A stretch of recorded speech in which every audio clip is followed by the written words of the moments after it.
है। Bank deposit से शुरुआत करते हैं। 1947 में हमारे पास महज 1261 करोड़ रुपए के बैंक डिपॉजिट थे, लेकिन आज यानी 2022 में ये 167 लाख करोड़ तक पहुंच चुके हैं। ये नंबर बताता है कि हमने कितना बड़ा सफर तय किया है। ब्रांचेस के टर्म्स में देख लीजिए, 5000 ब्रांचेस थी जब हम आज़ाद हुए थे, लेकिन आज हमारे पास 2022 में आज़ादी के 75 साल बाद 14 लाख से ज़्यादा ब्रांचेस हैं जो देश के कोने कोने में फैली हुई है, ताकि हर व्यक्ति को बैंकिंग की सुविधा से जोड़ा जा सके। इसके अलावा एटीएम एक ऐसी चीज़, एक ऐसी क्रांति जो आई तो 1987 में, लेकिन इसने बैंक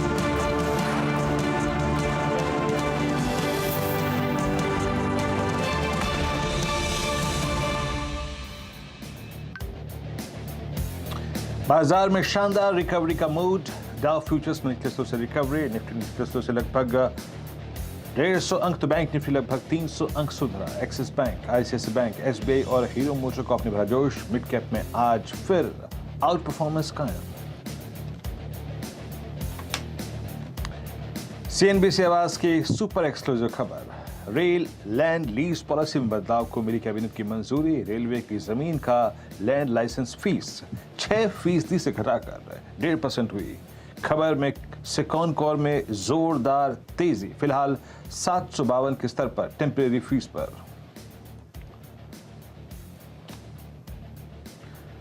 आईटी शेयरों में शानदार रिकवरी के साथ निफ्टी आईटी ने भी दिखाया दम। टीसीएस करीब 1% ऊपर, एफएसएल में करीब 5% ज्यादा की तेजी। एलटीआई को फौज में भी रौनक कायम। और दाम बढ़ने की खबरों से सीमेंट शेयरों में तूफानी तेजी, 5% ज्यादा उछाल के साथ श्री सीमेंट, अंबुजा सीमेंट्स भी लाइफ हाई पर पहुंचे। अल्ट्राटेक और जीके सीमेंट में भी रौनक कायम।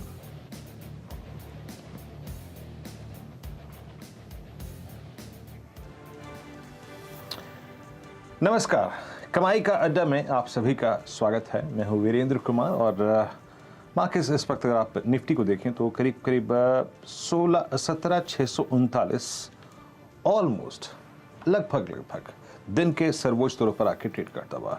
निफ्टी बैंक को लेके आइए, ये भी लगभग दिन के हाईएस्ट क्लस्टर के आसपास ट्रेड कर रहा है।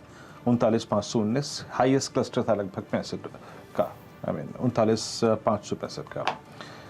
आज का ये बाजार बड़ा क्रिटिकल था, याद रखिएगा। आज मार्केट को एक बार फिर प्रूव करना था कि टेक्निकल सेटअप, लिक्विडिटी का पैटर्न और कहीं ना कहीं जो यूएस मार्केट है उसके बिहेवियर में और मेरे बिहेवियर में एक डिफरेंशियल है, जिसको मैंने प्रूव किया है लास्ट 20 दिन में।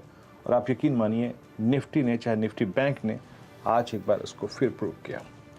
आज सुबह लगभग जब हमारी मुलाकात हुई थी मुनाफे की तैयारी में, इस चैनल ने अपना कार्यक्रम शुरुआत की थी, 200 अंक डाउ फ्यूचर्स नीचे थे, हम खुले भी, और 200 अंक एसजीएस निफ्टी नीचे था लगभग। हम खुले कमजोर। हमारी क्लियर कट अप्रोच थी सीएनबीसी आवाज की। जनाब, एक लेवल है, बेस लेके आइएगा स्क्रीन पे, 17,481। Don't go short till we violate base 1। Clear cut इस चैनल ने कहा था। और अप्रोच ये थी कि 15 मिनट चार्ज पे 5 मिनट की 3 कैंडल्स जब तक इस बेस 1 के नीचे फ्लोट ना होने लगे, सस्टेन ना होने लगे, तब तक शॉर्ट मत कीजिएगा। तब तक बाजार अपनी स्ट्रेंथ को कायम रखेगा। 23 अगस्त से लेकर यही वो एक लेवल है जिसने मार्केट के डाउनसाइड को रिस्ट्रिक्ट किया है। ये एक डिफरेंशियल क्रिएट कर रहा है इंडियन और यूएस मार्केट्स के बीच में। और हम बाय तब लेंगे, हमारी क्लियर कट कमेंट्री 9:13 की, 10 o'clock की यही थी जब आशीष और मेरा डिस्कशन हो रहा था कि the moment we will cross 17,692,682, that is 10-day exponential moving average, still the rising 10-day mark, जब वो बाइसेक्ट हो तब बाय कीजिएगा। 612 के ऊपर ये स्विंग, 611 के ऊपर ये स्विंग और स्ट्रांग हो जाएगा, और वो एक पोटेंशियल काफ़ी हद तक क्रिएट कर देगा 681 का। देखिए, अगर आपके पास ट्रेड ग्रिप में है, आप शॉर्ट नहीं गए, तो आप फिर भी अगर आप देखें, आज सौभाग्यशाली है कि आप गलत साइड पे नहीं बैठे। निफ्टी बैंक लेके आइए। अच्छा, पहले एक काम कीजिए डायरेक्टर साहब, प्लीज़ ऑप्शंस के शेयर्स दिखाइए। याद रखिएगा, 12 बजे के कार्यक्रम में फ्यूचर एक्सप्रेस में भी मैंने लॉन्ग की अप्रोच सजेस्ट की थी। उस वक्त हम 2 चीज़ों को देख के गए थे। 17,600 का पुट राइटर कन्वेंशन दिखा रहा है कि नहीं दिखा रहा है, और 17,600 का और 700 का कॉल राइटर क्या कर रहा है। आपकी स्क्रीन पर मैं स्टैट्स लेके आऊँगा और 3 स्ट्राइक्स में कॉल्स होंगी, 3 स्ट्राइक्स में आप देखें पुट्स होंगी। और अगर आप इन स्टैट्स को देखें तो आपको लगेगा कि जिस तरीके से ब्रेथ बढ़ी है मार्केट की, थोड़ी सी अच्छी हुई है। The weakest structure with in the entire market, Nifty IT अच्छा हो रहा है। देखिए 17,600 पे उस वक्त करीब 52 लाख कॉल थी, जो कि घट के अब सिर्फ 41 रह गई। Outstanding Y 64। लेकिन बड़ी चीज क्या है, जिस पुट में 17,600 की उस वक्त 25 लाख का आउटस्टैंडिंग वाई था, वो ओवरटेक करके 40 लाख पहुंच गया। And look at the quantum of put writing at 17,500 and the outstanding Y 1.07 CR। तो जनाब अगर आप नहीं ट्रेड कर रहे हैं, लॉन्ग नहीं है, तो कोई दिक्कत की बात नहीं है, लेकिन शॉर्ट नहीं गए, दैट्स द कोर थिंग। ये एक बड़ी चीज है। और अगर आप लॉन्ग हैं तो कमिटेड रहिए। और याद रखिएगा, इस आंकड़े के मुताबिक एक reasonable stop loss if you are choosing long, it comes around 17,592,585। Book करना चाहते हैं प्रॉफिट तो भी बुक करिए, लेकिन एक चीज याद रखिएगा, डाउ फ्यूचर्स में एक सब्सटेंशियल रिकवरी है। डाउ फ्यूचर्स लेके आइए डायरेक्टर साहब। डाउ फ्यूचर्स इस वक्त आपकी स्क्रीन पर जो ट्रेड कर रहे हैं करीब 8 अंकों पर है, यानी अगर 31168 लेके चलूं तो it's a recovery of I think लगभग 125 पॉइंट्स की लोअर लेवल से। एडवांटेज निफ्टी के पास है। क्यों? Reliance is doing well. Advantage Nifty के पास इसलिए है क्योंकि आपका आईटी आज एक सब्सटेंशियल रिकवरी दिखा रहा है 11 बजे से। ये हो गई निफ्टी की अप्रोच। निफ्टी बैंक लेके आइए। उसके बाद चलेंगे मानस के पास, और इस कार्यक्रम का अगर आप देखें जो और छोर है उसको समझने की कोशिश करेंगे। निफ्टी बैंक आपकी स्क्रीन पे करीब 39,512। हमारी बात यही हुई थी कि लॉन्ग ट्रेड तब लेंगे जब 510 630 का क्लस्टर कट जाएगा। अभी तक वो नहीं हुआ। एडवांटेज आज निफ्टी बैंक के पास नहीं है। बट बड़ी चीज क्या थी, we will not go short below 39,300 के जोन, 39,307 181, और ठीक इसके मिड में आज हमारा बेस 1 है और वही लो है। देखिए बाय करेंगे अभी कुछ देर बाद, अगर लेवल क्लियर होते हैं 630 610 के। याद रखिएगा 630 क्या है, 630 आपके प्रीवियस कुछ कैंडल्स का हायर शेडो है और हाइज है, तो उसके क्रॉस होने के बाद ही मोमेंटम बनेगा। एक बार स्टैट्स लेके आइए, और स्टैट्स क्या कहते हैं उसको समझने की कोशिश करते हैं। और स्टैट्स ये कहते हैं जनाब कि स्ट्रॉन्ग पुट राइटिंग विजिबल है 39,1 39,200 की स्ट्राइक पे, जो कि आपके 20 डेमा के जोन को डिफेंड ये कर लेगा, इस बात का स्ट्रॉन्ग इंडिकेटर है। बट स्टिल क्योंकि 39,500 39,600 की कॉल में एक सब्सटेंशियल ओवररेशन हुआ है, लगभग 40 50 60 63 64 करीब 64.5 लाख का आउटस्टैंडिंग वाई खड़ा है, then we will wait for 69,630 to be crossed. ठीक है, अब लेके आइए सीएनबीसी आवाज की खबर थी आज लक्ष्मण जी ने, सीएनबीसी आवाज के इकोनॉमिक पॉलिसी एडिटर, उन्होंने जो खबर दी थी कॉनकॉर को लेकर, जो लैंड लाइसेंसिंग फी है जो रिड्यूस की गई, और आवाज ने आपको ये 1 बजे खबर दी थी। और उसके बाद जनाब इस स्टॉक को देखिए, ये फ्रीज पर फ्रीज लगाते लगाते अब करीब 750 के जोन में, मेरे को याद आता है करीब 670-75 के जोन में स्क्रीन पे खबर गई थी। It's now 12% up. शानदार खबर, इस पे बातचीत करेंगे, लेकिन मानस से पहले एक व्यू लेते हैं। मानस, गुड आफ्टरनून कार्यक्रम में स्वागत है। मानस, इस रिकवरी पे आपका व्यू, और बताइए एक कन्विक्शन ट्रेड जिसके साथ आप आगे बढ़ना चाहेंगे। जी गुड आफ्टरनून विरेंद्र जी। तो देखिए अगर हम निफ्टी के ट्रेंड की बात करें तो देखिए सबसे पॉजिटिव ये है कि मॉर्निंग में जब वीक ओपनिंग देखने को मिली, एक गैप डाउन ओपनिंग देखने को मिली, निफ्टी ने फाइनली अपने 20 डे मूविंग एवरेज पे एक बार और सपोर्ट लिया और वहां पर रिकवरी देखने को मिली। अब आपको केवल इंतजार करना है 17,680 के लेवल्स को ब्रेक करने का। अगर 17,680 के ऊपर निफ्टी सस्टेन करने लगे तब आप उम्मीद कर सकते हैं कि 17,800 के लेवल्स भी ब्रेक होंगे और 17,950 की तरफ निफ्टी जाने की कोशिश करेगा। तो ट्रेंड में कहीं पर भी अभी तक कोई रिवर्सल के साइन नहीं है, ट्रेंड अभी भी पॉजिटिव बना हुआ है, और लगातार हम लोग ये बोल रहे हैं कि 20 डे मूविंग एवरेज के नीचे जब तक क्लोजिंग ना देखने को मिले, आपको अपना जो ट्रेंड है वो पॉजिटिव ही रखना है। तो उस पर कोई चेंज नहीं है, और मेरा समझना है कि अभी भी आप अपनी लॉन्ग पोजीशन में बने रहिए। फ्रेश लॉन्ग 17,660 के ऊपर हम फिर से बना सकते हैं। फ्रेश खरीदारी की राय है अदानी पोर्ट्स में, जहां पर हायर टॉप्स हायर बॉटम दिख रहे हैं। कंसोलिडेशन के बाद आज 860 के लेवल्स को अदानी पोर्ट्स ने ब्रेक किया है। मेरा समझना है कि करंट लेवल्स पे भी यहाँ पर आप खरीदारी कर सकते हैं। 860 रुपए का स्टॉप लॉस रखिए और 920 रुपए के टारगेट अदानी पोर्ट्स में देखने को मिल सकते हैं।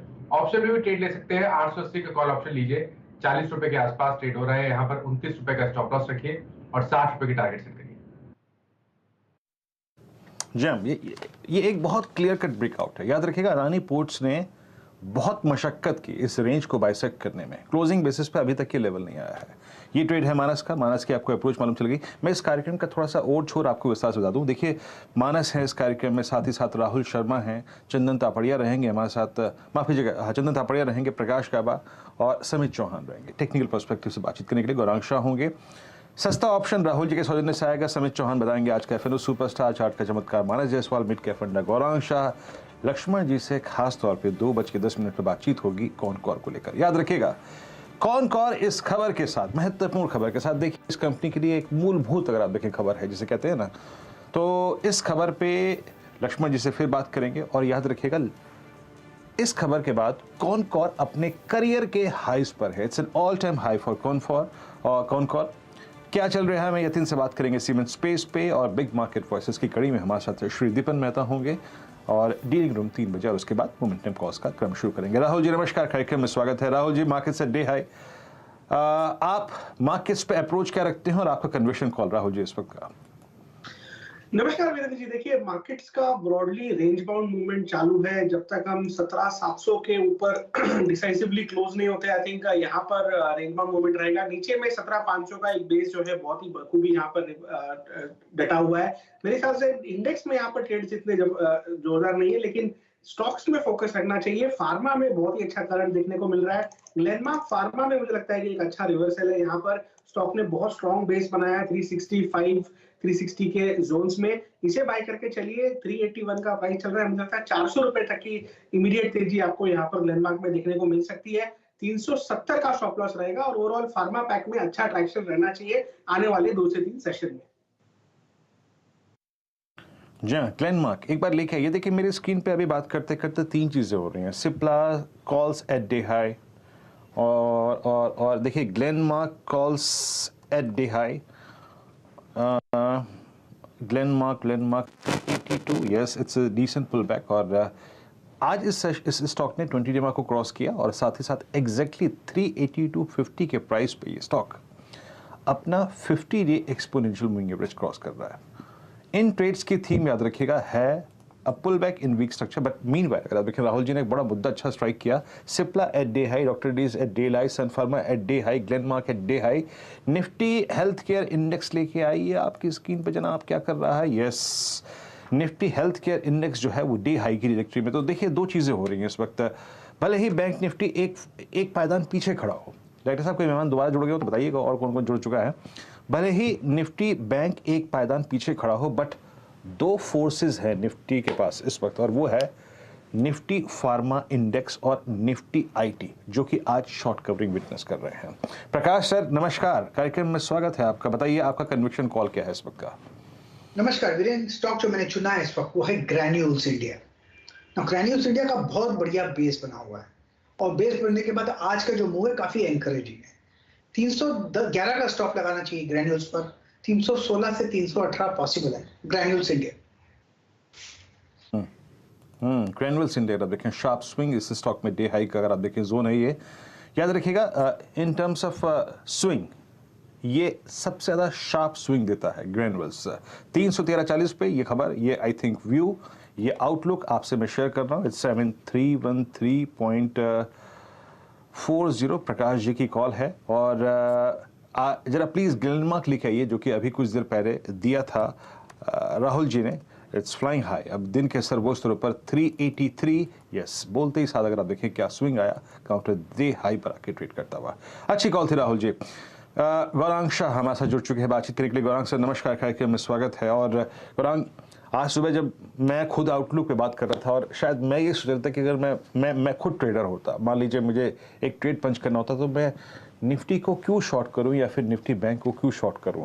आई मीन, जून जुलाई का जो वो फॉल था उसमें हमारे अगेंस्ट जो एक चीज़ थी, जो फोर्स थी, that was crude, but now वो क्रूड करीब 91 के जोन में है। अभी पूरा का पूरा बाजार देखिए, जो कमोडिटीज़ में प्रेशर है उसको सेलिब्रेट कर रहा है। तो ऐसे में इंडियन मार्केट्स के इस बिहेवियर को और इस डाइवर्जेंस को वर्सेस यूएस मार्केट कैसे प्ले कर रहे हैं आप? कौन सा आपका टॉप कॉल होगा? बहुत बहुत धन्यवाद वीरेंद्र आपका, और आप सभी को शुभ दिन हमारे तरफ से। तो बाजार को लेकर के बहुत लंबा समय नहीं हुआ है, मेरे ख्याल से 17 जुलाई की तारीख थी जब 15,200 का स्तर बना था निफ्टी पर, 50,800 या 900 का स्तर था सेंसेक्स में। काफी सारे अटकलें लगाई जा रही थी नीचे के तरफ के दायरे, लेकिन बाजार ने उन विचारधाराओं पर ध्यान नहीं दिया और बाजार अपनी विचारधारा पर चलता है। और उसके बाद हमने एक बेहतरीन ऊपर के तरफ के दायरे देखे। तत्पश्चात असमंजस परिस्थिति, थोड़ा बहुत उठापटक हुआ। आज भी अगर आप देखें वीरेंद्र, तो जैसे आप जिक्र कर रहे थे कि सुबह जब आप बाजार के ऊपर अपनी राय दे रहे थे, तो शॉर्ट करने की तो मेरे ख्याल से बात तो बहुत दूर थी।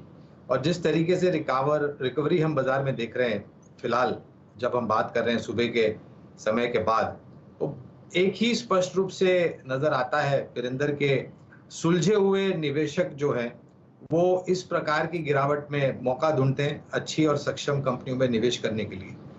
इसमें कोई दो राय नहीं है कि विदेशी बाजारों से जो खबरें आएंगी उसको लेकर के हमारे बाजार में थोड़ी बहुत उठापटक हो सकती है, लेकिन मैं निश्चिंत हूं इस बात से कि लंबी अवधि में हमें और भी ऊपर के तरफ के दायरे देखने हैं।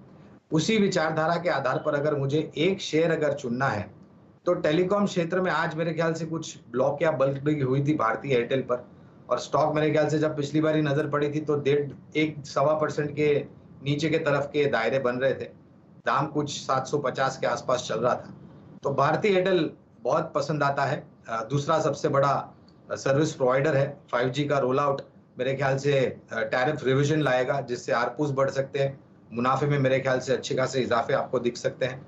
और जिस स्तर पर ये कामकाज कर रहा है वीरेंद्र भारतीय एयरटेल, यहाँ से हमें लग रहा है कि नीचे के तरफ के दायरे काफी सीमित और रिस्क रिवॉर्ड काफी फेवरेबल लगता है। तो भारतीय एयरटेल हमें बहुत पसंद आता है। ओके, भारतीय एयरटेल गौरांग जी की प्रेफर्ड एंड कॉल है इस वक्त 748 पे बाय करने के लिए। चलिए अब आपकी मुलाकात करते हैं लक्ष्मण जी से। आज लक्ष्मण जी के लिए महत्वपूर्ण दिन इसलिए है क्योंकि आज लक्ष्मण जी स्वागत है कार्यक्रम में आपका, हमारे इकोनॉमिक पॉलिसी एडिटर। लक्ष्मण जी, आपकी खबर के सौजन्य से ऐसा हुआ कि कॉनकॉर्ड जो है वो अपने करियर के, अपने ट्रेडिंग करियर के सबसे सर्वोच्च स्तरों को छू के आया है। कितनी महत्वपूर्ण खबर थी मैं आपको बताता हूँ। याद रखिएगा, इस कंपनी के संदर्भ में जो लैंड लाइसेंसिंग फी है वो एक बहुत महत्वपूर्ण पहलू है। फाइनली अगर आप देखें उसको कैबिनेट की मंजूरी मिल जाना, इस खबर पे लक्ष्मण जी ने पहले भी अगर आप देखें खबर दी है, लेकिन फाइनली कैबिनेट की मंजूरी। लक्ष्मण जी, पहले तो आप बधाई के पात्र हैं, बेहद शानदार खबर आप वक्त पे लेके आए, निवेशकों ने और इनफैक्ट ट्रेडर्स ने फायदा भी उठाया। लक्ष्मण जी, कितनी बड़ी खबर है और आई थिंक ये बताइए क्या ये सिर्फ कॉनकॉर्ड तक सीमित है या फिर जितनी भी जो कार्गो रिलेटेड सर्विसेज देने वाली या फिर एक्टिविटीज़ वाली कंपनियां हैं ये सबके लिए अगर आप देखें लागू होगा? आपके सवालों का जवाब दूंगा, बिल्कुल पुख्ता जवाब दूंगा, लेकिन दो बात मैं कहना चाहूँगा जो आपने कही शुरू में। पहली बात कि आज हमारे लिए महत्वपूर्ण दिन है, तो बता दूं कि एक रिपोर्टर के लिए हर खबर उस वक्त की सबसे बड़ी खबर होती है, चाहे कॉनकॉर्ड की खबर हो या फिर कोई दूसरी खबर हो। और ये जो रिएक्शन है वो मेरे सौजन्य से नहीं हुआ, सरकार का डिसीजन है उसके सौजन्य से हुआ है। लेकिन इसमें सबसे महत्वपूर्ण बात जो आपने कही, ये डिसीजन, देखिए लक्ष्मण जी, खबर तो सूत्रधार तो आप ही थे ना, सूत्रधार तो आप ही थे ना आज। बिल्कुल, इसके लिए धन्यवाद कि आप इसका श्रेय मुझे दे रहे हैं। तो बात दरअसल ये है कि ये फैसला जो है ये सिर्फ कॉनकॉर्ड के लिए नहीं है, ये बिल्कुल साफ दिमाग से निकाल दीजिए। फैसले में कहीं कॉनकॉर्ड शब्द का इस्तेमाल नहीं किया गया है, पूरे कैबिनेट नोट में कहीं कॉनकॉर्ड शब्द का इस्तेमाल नहीं किया गया है। जो प्रेस रिलीज सरकार जारी करेगी आज देर शाम, उसमें भी कहीं कॉनकॉर्ड शब्द का इस्तेमाल नहीं किया गया है। ये दरअसल रेलवे की जो ज़मीन होती है, उस ज़मीन को जो हम लीज़ पर देते हैं, उस लीज़ की पॉलिसी की समीक्षा की गई है। ये दरअसल कैबिनेट का फैसला है, लेकिन इस समीक्षा का सबसे बड़ा फायदेमंद कह सकते हैं वो कॉनकॉर्ड निकला। कॉनकॉर्ड इस वजह से निकला कि कॉनकॉर्ड एक सरकारी कंपनी है। 2020 तक कॉनकॉर्ड बड़े मौज से सरकारी कंपनी की तरह रह रही थी, लेकिन 1 अप्रैल 2020 में रेलवे ने क्या किया कि एक फैसला निकाला और कहा कि जो लैंड लाइसेंस फ़ी हम दूसरी प्राइवेट कंपनियों से वसूलते हैं वो हम कॉनकोर से भी वसूलेंगे। अब हुआ क्या कि लैंड लाइसेंस फी जो है 6% देना पड़ गया कॉनकोर को, जो पहले काफ़ी नगण्य होता था। तो इससे भारी भरकम बोझ पड़ गया कॉनकोर के ऊपर। एक आंकड़ा मेरे पास है, अगर आप कहें तो बताऊं कि दरअसल 2020 के 140 करोड़ रुपए से बढ़ करके जो देनदारी होती है कॉनकोर की लैंड लाइसेंस फी के तौर पर, वो FY21 में 590 करोड़ रुपए हो गई। और ऐसे समय में हुई जब कॉनकोर का विनिवेश किया जाना था। फिर हलचल मची, काफ़ी कोहराम मचा, विनिवेश मंत्रालय ने आपत्ति जताई, वित्त मंत्रालय ने आपत्ति जताई, कई दौर की बैठकें हुई, प्रधानमंत्री कार्यालय में बैठक हुई, फिर जाके उसको कम करने का फैसला लिया गया है। और कम करके अब ये तय किया गया कि लैंड लाइसेंस फी 1.5% होगी। ज़मीन की जो बाज़ार कीमत है उसके 1.5% सालाना के हिसाब को लैंड लाइसेंस फी देनी पड़ेगी। लेकिन एक और जो महत्वपूर्ण बात वो ये कि लीज की अवधि जो 5 साल के आसपास होती थी उसे बढ़ा करके 35 साल कर दी गई है। यानी निवेश भी स्थायी रहेगा, आप में एक लंबे समय की अवधि का आप नज़रिया लेके चल सकते हैं। तो और ये कॉनकोर के लिए इमीडिएट इसलिए है क्योंकि इसमें सरकार ने कहा है कि सिर्फ कार्गो एक्टिविटी करने वाली कंपनियों को फ़ायदा दिया जाएगा, और जिनके पास अभी लैंड लाइसेंस का लीज एग्रीमेंट है वो चाहे तो पुराने एग्रीमेंट को हटा करके नए एग्रीमेंट, नई पॉलिसी में स्विच कर सकते हैं। तो इस लिहाज से भी कॉनकोर के लिए महत्वपूर्ण खबर है। जी लक्ष्मण जी, बहुत बहुत शुक्रिया आपका एक बार फिर से। और आप ही की इसी खबर पे इनफैक्ट लक्ष्मण जी यतिन भी मेरे साथ है। और देखिए इस खबर पे और ये न्यूज़ रिपोर्ट्स पे और कैबिनेट के इस फैसले पे एग्जैक्टली कुछ ब्रोकरेज नोट्स भी आए हैं। वो क्या कह रहे हैं एग्जैक्टली, कॉनकोर के पर्सपेक्टिव से ये न्यूज़ जो है वो कितनी महत्वपूर्ण है, क्या इम्पैक्ट पड़ेगा। यतिन नमस्कार, बताइए यतिन, ब्रोकरेज नोट्स में क्या कहा गया है। नमस्कार वीरेंद्र, देखिए जहां तक कि न्यूज़ ब्रेक का सवाल है, लक्ष्मण जी ने जैसे बताया कि लैंड लीज फी जो है वो घटाकर 1.5% कर दी गई है, जो पहले लगभग 6% के आसपास थी। अगर हम इन जनरल देखें तो ये कॉनकोर के लिए क्यों इम्पॉर्टेंट है, क्योंकि जैसे आप जानते हैं कॉनकोर का स्ट्रेटेजिक डाइवेस्टमेंट सरकार ने अनाउंस किया हुआ है और LLF लगभग कंपनी सालाना 350 करोड़ से लगभग 400 करोड़ रुपए के आसपास भरती है। Q1 का अगर आप डेटा देख लें तो लगभग 96 करोड़ रुपए के आसपास LLF की प्रोविजनिंग कॉनकोर ने की थी। क्योंकि आपका LLF 1.5% किया जा रहा है, इसका मतलब ये है कि जो कॉस्ट है LLF की कॉनकोर के लिए वो कम हो जाएगी। अगर हम ये अज्यूम कर लें कि यहाँ से सारा LLF जो है रेलवेज चेंज कर दे, भारत सरकार चेंज कर दे, तो कॉनकोर की कॉस्ट बहुत ही कम हो जाएगी, जिसके कारण 15 से 18% इनका EPS और EBITDA बढ़ने का अनुमान है। तो आप जो शेयर में रिएक्शन देख रहे हैं जो 8-10% के आसपास का, वहां अगर आप देखें तो क्लियरली ये इसीलिए है क्योंकि एंटिसिपेशन ये है कि अर्निंग्स में इंप्रूवमेंट होगी, नंबर 1। नंबर 2 के जो 5 साल की LLF है इसको लगभग 35 साल कर दी गई है। तो जो लॉन्ग टर्म लीज होती है, जो ऑब्वियसली डाइवेस्टमेंट आप कर रहे हैं उसके पहले इंपॉर्टेंट है, तो ये लॉन्ग टर्म स्ट्रेटेजिक डाइवेस्टमेंट को भी बढ़ावा देगी। तो 2-3 चीजें जो मुझे समझ में आई हैं एनालिस्ट नोट्स के जरिए, कि एक तो LLF घटना अपने आप में एक बड़ी बात है कॉनकोर के लिए और उसके डाइवेस्टमेंट प्रोग्राम के लिए, लेकिन जो 5 साल की लीज है वो 35 साल की गई है। यहाँ भी क्लियरली जो स्ट्रेटेजिक पार्टनर आएगा उसके लिए बेनिफिशियरी रहेगा लॉन्ग टर्म के लिहाज से। यतिन बहुत बहुत शुक्रिया। और आई थिंक देखिए यतिन ने, अगर आप देखें इस खबर को और इसके इम्पैक्ट को 3 पर्सपेक्टिव से समझाया, लेकिन अल्टीमेट पर्सपेक्टिव यही है कि विनिवेश की प्रक्रिया सुदृढ़ और कई हद तक अगर आप देखें कंफर्टेबल हो जाएगी। गौरांग, आपने इस खबर को सुना, समझा। आई थिंक LLF एक बहुत बड़ा मुद्दा था जो कि अगर आप देखें सब्सटेंशियली लोअर लेवल्स पे उसकी प्रोविजनिंग कंपनी करके रखी थी। It's now floating at all time high. Gaurang, आपका कॉनकोर पे टेक बताइए क्या है इस वक्त एट 723? वीरेंद्र, लॉजिस्टिक क्षेत्र में कॉनकोर, ब्लू डार्ट और ट्रांसपोर्ट कॉर्पोरेशन ऑफ इंडिया ये हमारी पसंदगी है बुनियादी तर्क के आधार पर। और अभी जो लक्ष्मण जी ने खबर को लेकर के स्पष्टीकरण दिया है, और मेरा ये मानना है कि ये LLF मेरे ख्याल से एक चुभता हुआ कांटा था। समय सीमा को बढ़ा करके मेरे ख्याल से जो कदम सरकार ने उठाए हैं वो लॉजिस्टिक क्षेत्र से जुड़ी हुई कंपनियों को फायदा होगा। हालांकि कॉनकोर का सीधा जिक्र नहीं हुआ है, लेकिन जिस तरीके से शेयर के दाम में ऊपर की तरफ के दायरे दिख रहे हैं, मेरे ख्याल से एक बहुत बढ़िया बदलाव है जो सरकार लेकर के आ रही है, और इससे मेरे ख्याल से एक बड़ा परिवर्तन आपको देखने मिलेगा। और मैं मानता हूं हमारा जो लक्ष्य था कॉनकोर पर आज की बढ़त के बाद बहुत करीब आ चुका है। तो अगर आपके पास पुराना निवेश है तो आप बने रह सकते हैं, अगर नया निवेश करना है तो थोड़ी बहुत पूंजी इस स्तर पर लगाइए और थोड़ा बहुत गिरावट का इंतजार करें अगर मार्केट में करेक्शन आता है तो। ओके आप देखिए तो आपका व्यू यही है, it's a buy and buy on dips approach. Meanwhile मैं इससे पहले कि जो हमारा खास सेगमेंट है चार का चौका, उसमें आज का सस्ता ऑप्शन राहुल जी के सौजन्य से पूछूं।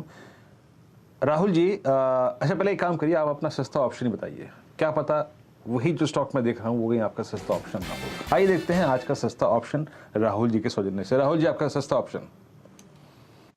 जी देखिए, मैं मोमेंटम के साथ जाना चाहूंगा और अंबुजा सीमेंट में एक बड़ा ब्रेकआउट हमने लास्ट 2 सेशन में देखा है।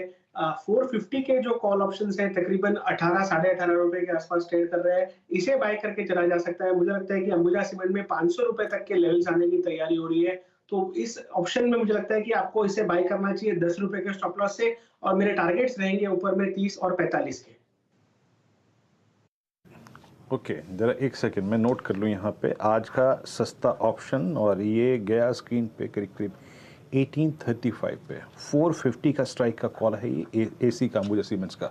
याद रखिएगा अंबुजा सीमेंट क्या कर रहा है, देखिए सुबह सुबह देखिए कल भी जब क्लोजिंग में इसमें मूव आ रहा था पता नहीं था, आई मीन लॉजिकली इस तेज़ी के पीछे। आज सुबह हमने इसको हॉट स्टॉक्स की श्रेणी में डिस्कस भी किया था, देन ओपनिंग के बाद ही अगर आप देखें सारे स्टॉक्स इतना बड़ा स्विंग दे रहे थे कि पूछिए मत। मीनवाइल इस चीज़ में स्ट्रक्चर में जानते हैं बड़ी चीज़ क्या है, it's at all time high अब करीब करीब है, और आपने इसीलिए अगर आप देखें 450 की कॉल ली है।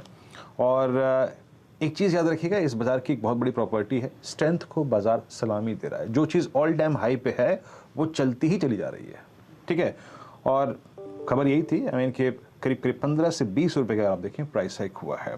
अच्छा मीनवाइल जो मैं स्टॉक की बात करता ना राहुल जी, वो था कोल इंडिया, मानस कोल इंडिया, वो 218 पे एक क्लस्टर पार हो गया था। ये जोन थोड़ा डिफिकल्ट है हिस्टोरिकली, आई मीन 240 और करीब करीब समझ लीजिएगा कि 284 यानी करीब करीब ये 40-44 रुपए की रेंज में बिटवीन 10 जुलाई 2017 टू जुलाई 2019 एक बहुत बड़ा सप्लाई जोन है, बट उसको बड़ी क्लियरली बाइसेक्ट कर रहा है स्टॉक का। मानस आपका व्यू इस स्टॉक पे इस वक्त, और कोई ऑप्शन ट्रेड अगर हो तो बताइएगा प्लीज। तो देखिए मेरे लिए जो जब स्टॉक ने 215 से 220 का रेंज ब्रेक किया वो बहुत ही इंपॉर्टेंट मूवमेंट था, क्योंकि उसके बाद तो अब अगर आप थोड़े से लंबे समय के चार्ट पे देखेंगे तो 270 तक तो कोई मेजर रेजिस्टेंस नहीं दिखता है चार्ट्स पे। और मेरा समझना है जो हायर टॉप्स हायर बॉटम्स मिल रहे हैं आने वाले समय में भी कंटिन्यू रहेंगे। जो सबसे पहला टारगेट है वो 252 रुपए का है, लेकिन उसके ऊपर 270 रुपए 272 रुपए के टेस्ट करने का भी पोटेंशियल स्टॉक में लगता है। तो अभी भी क्योंकि आज शॉर्ट टर्म चार्ट पे एक फ्रेश ब्रेकआउट देखने को मिला है, इसलिए अभी भी आप खरीदारी कर सकते हैं। कोल इंडिया का 240 का कॉल ऑप्शन लीजिए, 5 रुपए 90 पैसे का ट्रेड हो रहा है, यहाँ पर आप खरीदारी कर सकते हैं। स्टॉप लॉसेस रहेंगे आपके 3 रुपए 90 पैसे के। लेकिन ऊपर की तरफ टारगेट की बात करें तो 13 से 14 रुपए तक के टारगेट्स आपको कोल इंडिया के 240 के कॉल ऑप्शन में 1 से 2 दिनों में देखने को मिल जाएंगे। जी हाँ, कोल इंडिया का आप देखें 240 का इन ट्रेड्स पे नज़र रखिएगा। मीनवाइल याद रखिए सीमेंट में मूव फिर आ रहा है। Look at Grasim at day high, और अंबुजा पे कॉल गई है डे हाई पे आके ट्रेड करता हुआ, और Nifty at day high, Nifty bank at day high. और ये जो राहुल जी ने विषय छोड़ा था ना, छेड़ा था कि भाई फार्मा पे नज़र डालिए, लुक एट ल्यूपिन, और ल्यूपिन दिन के सर्वोच्च दरों पे। So 2 oversold structures, 2 week structures, I mean Nifty pharma and Nifty IT आज पूरा का पूरा अगर आप देखें तो शॉर्ट कवरिंग के आई मीन दौर में है इस वक्त। Lupin above 20 day exponential moving average. Meanwhile white good segment में चलते हैं। वाइट गुड सेगमेंट में हो क्या रहा है, let's bring Dixon. Dixon technologies यहाँ पे ट्रेड करता हुआ 4332 पर। Yes, it's a clear cut breakout, बिल्कुल क्लियर कट ब्रेकआउट है, बिल्कुल क्लियर कट है। वीकली को देखिए बेहद शानदार लग रहा है, डेली को देखिए बेहद शानदार लग रहा है। इनफैक्ट इस चार्ट को अगर मैं 60 मिनट्स पे कन्वर्ट करूं, आई मीन 60 मिनट चार्ट पे कन्वर्ट करूं, कोई ट्रेड का स्कोप है 60 मिनट पे देख रहा हूं तो चल बहुत चुका है दरअसल। इट्स 4200 से चलना शुरू करा, इट्स 43 47। समित चौहान हमारे साथ मौजूद हैं। समित, पहले एक व्यू शेयर कीजिएगा डिक्सन पे, चेस करना चाहिए या फिर अवॉइड करें? स्विंग तो आ ही चुका है एक बार एक। नहीं, आई थिंक करंट लेवल पे भी इसको चेस किया जा सकता है, क्योंकि काफी महीनों के बाद ये स्टॉक उसका जो 200 डे सिंपल मूविंग एवरेज है वो यहाँ पे ट्रेवर्स कर रहा है, तो यहाँ से ये मोमेंटम और थोड़ा एक्सटेंड हो सकता है। हमें लगता है कि ये स्टॉक 45, 40, 4600 तक जाने का दमखम भी रख सकता है, तो यहाँ पे हमें लगता है कि ये करंट लेवल पे भी बाय किया सकता है। यहाँ पे स्टॉप लॉस 4200 के नीचे रखना चाहिए।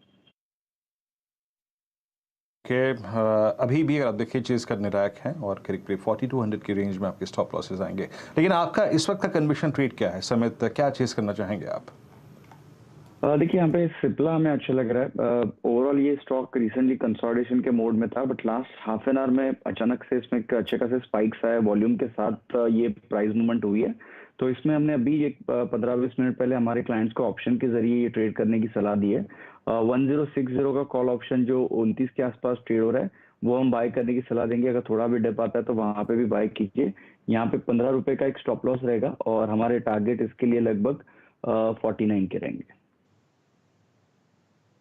याद रखिएगा, अगर आप निफ्टी फार्मा के इंडेक्स को देखें, प्लीज़ एक बार निफ्टी फार्मा लेके आइएगा। और एक सेकेंड, निफ्टी फार्मा आपका ट्रेड कर रहा है करीब 12712 पे। निफ्टी फार्मा अभी भी अपने ऑल टाइम हाई यानी 11 जून 2021 को जिसने ऑल टाइम हाई क्रिएट किया था, इट वाज 14831। अभी भी अगर आप समझ लीजिए वहाँ से 2000 पॉइंट नीचे है। अभी ग्रेनुअल्स की बात हुई, अभी ग्लेनमार्क की बात हुई, अभी ल्यूपिन की बात हुई। अगर आप इन स्ट्रक्चर को कंपेयर करें वर्सेस सिप्ला तो एक बड़ा डिफरेंशियल है। Cipla is now trading at its all time high, almost at all time high. और एक और चीज़ याद रखिएगा, ये खोखला मूव नहीं है। इस बार की आपने सिप्ला की, आपको याद ही होगा, अर्निंग्स बेहद स्ट्रॉन्ग थी। 1059 पे ट्रेड करता हुआ इट्स आई थिंक इसका ऑल टाइम हाई है करीब करीब 1085 की रेंज में। तो ह्यूज पोटेंशियल्स रखते हुए उस बात के, इवन फार्मा में कितना स्ट्रॉन्ग मूव है इस बात की गुंजाइश, और इस बात का अगर आप देखें आपको जो स्पष्टीकरण है इस बात से भी मिल जाएगा कि लुक एट बायोकॉन एट 298, ये भी डे हाई की ट्रेजेक्टरी में आके ट्रेड कर रहा है। बट स्टिल इस स्टॉक ने अभी अपना 10 डे में भी नहीं छुआ है, तो मैं इसको लेके बहुत उत्साहित नजर नहीं आऊंगा आपको। Let's bring Bata now. एक बार प्लीज बाटा लेके आइए स्क्रीन पर। बाटा, आपका व्यू, मानस इस स्टॉक पे बाटा को कैसे अप्रोच करेंगे आप? तो बिल्कुल देखिए, बिल्कुल क्लियर कट रिवर्सल देखने को मिला है बाटा में। 4-5 दिनों से हम करेक्शन देख रहे थे, 20 डे मूविंग एवरेज के नीचे फिसला, लेकिन इसके 50 डे मूविंग एवरेज पे सपोर्ट लिया और एक वी शेप रिकवरी देखने को मिल रही है। मेरा समझना है कि करेक्शन कंप्लीट हो गया है, रैली रिज्यूम हो गई है और वापस हमें 2000 तक के भाव देखने को मिल जाएंगे। तो एक पोजीशन ट्रेड लेना चाहिए। करंट लेवल्स पे बाटा में खरीदारी करिए 1890 के स्टॉप लॉस से, ऊपर की तरफ 2000 के तक के टारगेट्स आपको देखने को मिल जाएंगे। ऑप्शन में ट्रेड लेना होगा तो आई थिंक 1940 का कॉल ऑप्शन लीजिए। वो आई थिंक वो ट्रेड हो रहा है 62 रुपीज के आसपास। तो 1940 के कॉल ऑप्शन में खरीदारी करिए। 62 रुपए का ट्रेड हो रहा है, 49 का स्टॉप लॉस रखिए और 90 रुपए तक के टारगेट्स आप यहाँ पर सेट कर सकते हैं। जय। और देखिए बाटा पे अगर आप देखें आपका ये है व्यू। अब देखिए ये कार्यक्रम ऑलमोस्ट खत्म होने के कगार पे है, क्लोजिंग होने वाली और हर्षदा अब आ रही है। वीरू एक पूरा घंटा बाकी है, लेकिन अगर आप मुझे इतना मिस कर रहे थे कि आपको लोग का पूरा कार्यक्रम खत्म हो गया, फिर शुक्रिया उसके लिए। लेकिन अपॉलॉजीज में एक और मेरा वीकेंड का शो रिकॉर्ड कर रही थी, लेकिन मुझे लगता है कि एक बार वीरू नजर डाल लेनी चाहिए ग्लोबल तस्वीर पर भी, क्योंकि आज दरअसल वो फेडरल रिजर्व की बेस बुक आने वाली है, वो रेड बुक का डेटा निकल कर आएगा और उससे पहले डाउ फ्यूचर्स इशारा कर रहे हैं कि थोड़ी सी पॉजिटिविटी देखने को मिलेगी। करीब करीब 20 अंकों का उछाल डाउ फ्यूचर्स में। नैस्डैक फ्यूचर्स 29 पॉइंट की बढ़त पर ट्रेड कर रहे हैं, वो एक संकेत अच्छा है। लेकिन इस बीच वेरी क्विकली यूरोपीय बाजारों का भी हाल भाप लेते हैं तो वहां पर मामला थोड़ा सा डगमगाया हुआ है। याद रखिएगा कि ECB की बैठक का इंतजार रहेगा और बाजार तो यही मान के चल रहा है कि करीब करीब 75 बेसिस पॉइंट का रेट हाइक ECB करेगा, क्योंकि ECB बहुत पीछे है कर्व के। अब वो कैचअप करते हुए दिखाई देंगे। इसी कॉन्टेक्स्ट में मैं इनफैक्ट ऑटो कंपनियों पर एक राय लेना चाह रही हूँ, स्पेशली टाटा मोटर्स का स्टॉक, क्योंकि टाटा मोटर्स टॉप लूजर्स में आज शामिल है। निफ्टी ऑटो आप देखेंगे 1.25% नीचे। टाटा मोटर्स हो, बजाज ऑटो हो, मारुति हो, M&M हो, सब में बिकवाली का दबाव देखने को मिला है। लेकिन टाटा मोटर्स पर एक बार मैं गौरांग की राय लेना चाहती हूँ। गौरांग का यूके में जिस तरह का डेटा निकल कर आया है वो लगभग रिसेशन में फंस गए हैं। एक और चीज हमने सुबह सुनी थी, आर्सेलर मित्तल ने वहां पर दाम बढ़ा दिए क्योंकि एनर्जी कॉस्ट को कॉम्पनसेट करने के लिए वो स्टील प्राइस हाइक कर रहे हैं। टाटा मोटर्स जिसका बड़ा कारोबार हम यूरोप में देखते हैं JLR का, उस पर क्या इसका एक विपरीत असर आता हुआ दिखाई देगा और यूके का रिसेशन कितना भारी पड़ सकता है टाटा मोटर्स जैसी कंपनी पर, इवन मदसन सुमी पर। धन्यवाद हर्षदा आपका, और आपको भी शुभ दिन हमारे तरफ से। सबसे पहले तो एक कॉन्फिडेंट बाय कॉल, बड़े ही विश्वास के साथ टाटा मोटर पर मैं खरीदारी की राय दूंगा। और हमने जो लक्ष्य निर्धारित किए वो करीबन 620 और 650 के आसपास है। इसमें कोई दो मत नहीं है हर्षदा के यूके में और यूरोप में जिस प्रकार के संकट के बादल मंडरा रहे हैं, उसको लेकर के उस देशों से जुड़ी हुई कंपनियां जो भारत में स्थापित है और कारोबार कर रही हैं उस देशों में, छोटी से मध्यम अवधि में शायद दबाव आ सकता है, इसमें कोई दो राय नहीं है। लेकिन ये छोटी मध्यम अवधि का न सोच के, और खास करके जो टाटा मोटर की आप बात करें और जो आपने आर्सेलर की भी बात की हर्षदा, तो निर्भर होता है कंपनी हर एक कंपनी के ऊपर कि वो किस प्रकार की ऊर्जा इस्तेमाल करते हैं, क्योंकि ऊर्जा की कीमतों में बहुत ही बड़ा उछाल आया है। उसको लेकर के जो लागत खर्च है वो ऊपर जा रहा है, जिसके कारण वर्ष धातु बनाने वाली कंपनी आर्सेलर हो या फिर बाकी अन्य कंपनी हो, इनको अपने दाम बढ़ाने पड़ रहे हैं। जहां तक टाटा मोटर का सवाल है, मेरे ख्याल से JLR की दिक्कत है यूके में, चाइना में जिस तरीके से लॉकडाउन है, लेकिन जैगवार लैंड रोवर बाकी अन्य देशों में भी बिकती है। हमारे यहाँ पर भी रास्तों में काफी जैगवार लैंड रोवर की गाड़ियां देखने मिलती है। दूसरी तरफ टाटा मोटर का घरेलू कारोबार जिस प्रकार से नए लॉन्चेस कर रही है, और कल परसों ही मेरे ख्याल से कमर्शियल व्हीकल का एक नया अवतार इन्होंने उतारा है और काफी मेरे ख्याल से सराहना उसकी हुई है। इसको छोड़ करके टाटा मोटर के कारोबार पैसेंजर व्हीकल करवाते हैं, वहां पर भी एक अच्छा कारोबार। लाइट कमर्शियल व्हीकल में एस में 2 नए अवतार इन्होंने लॉन्च किए हैं। मीडियम कमर्शियल व्हीकल में 407 से लेकर के 408 और वहां पर इनकी काफी बड़ा मार्केट शेयर है। हेवी कमर्शियल व्हीकल में भी काफी बड़ा मार्केट शेयर है, और चिप साइड लॉजिस्टिक इश्यूज जो थे, दिक्कतें, वो भी धीरे धीरे करके दूर हो रही। कहने का तात्पर्य ये है कि जब ज्यादातर बाजार किसी एक क्षेत्र या स्टॉक को नापसंद करता है कुछ कारणवश, जो कि छोटी या मध्यम अवधि का होता है, मेरे ख्याल से आपको विपक्ष में जाकर के खड़ा होना चाहिए, और अगर थोड़ी बहुत हिम्मत बांध करके आप खरीदारी करते हैं तो लंबी अवधि में आपको एक अच्छा खासा मुनाफा कमाने मिलेगा।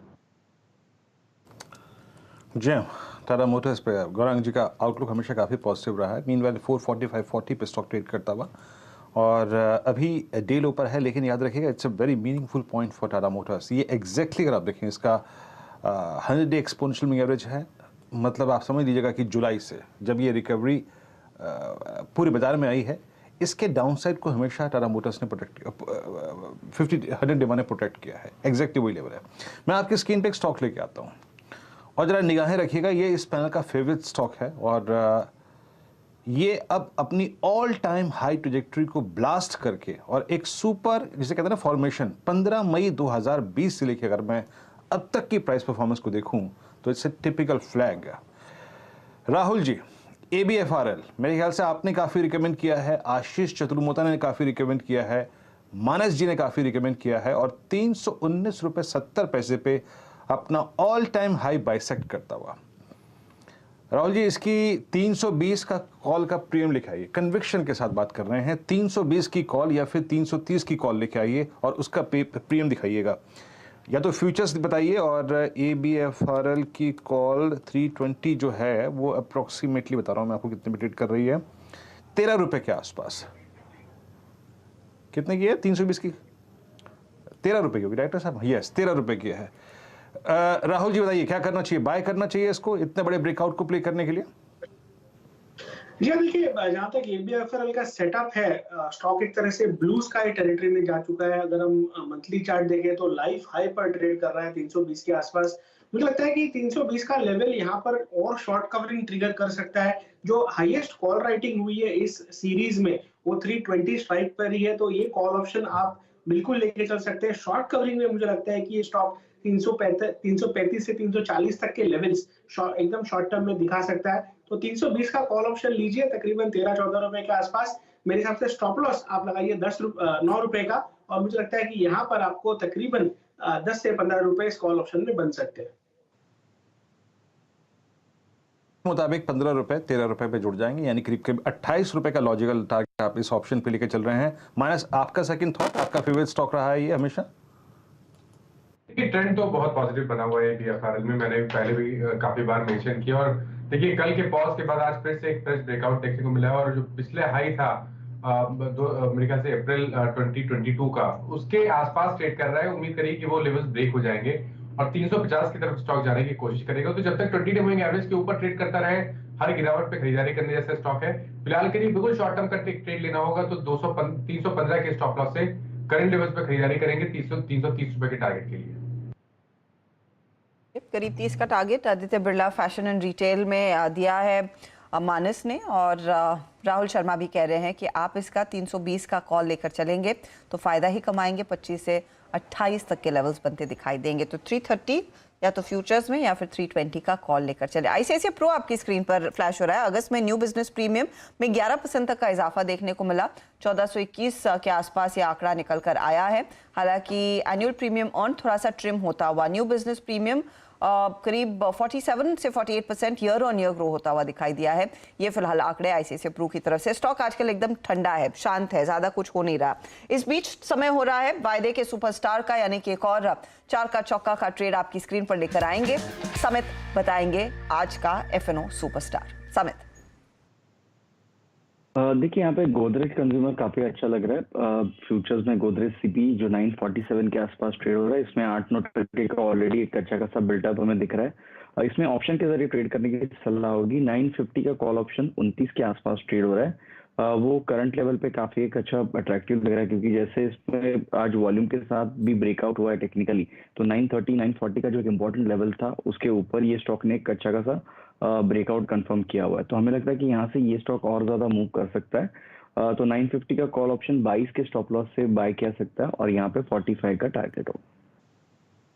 टारगेट के लिए एक मौका देखिए 28 के आसपास खड़ा है, तो अभी लेना ठीक है। 22 का स्टॉप लॉस रहेगा। 950 के कॉल की बात हो रही है गोदरेज कंज्यूमर में, जहां पर आज दरअसल फिर से हरकत तेजी की तरफ बढ़ती हुई। स्टॉक आपके सामने फ्यूचर्स में 3% के गेंस पर कारोबार करता हुआ दिखाई दे रहा है। एक और पॉकेट जहां पर धीरे धीरे करके खरीदारी लौटी है वो है आईटी कंपनी, और खासतौर से मिड कैप आईटी में जोश है। अभी भी आपको अगर इन्फोसिस देखेंगे तो वो हल्का सा फ्लैटिश ही ट्रेड करता हुआ दिखाई दे रहा है।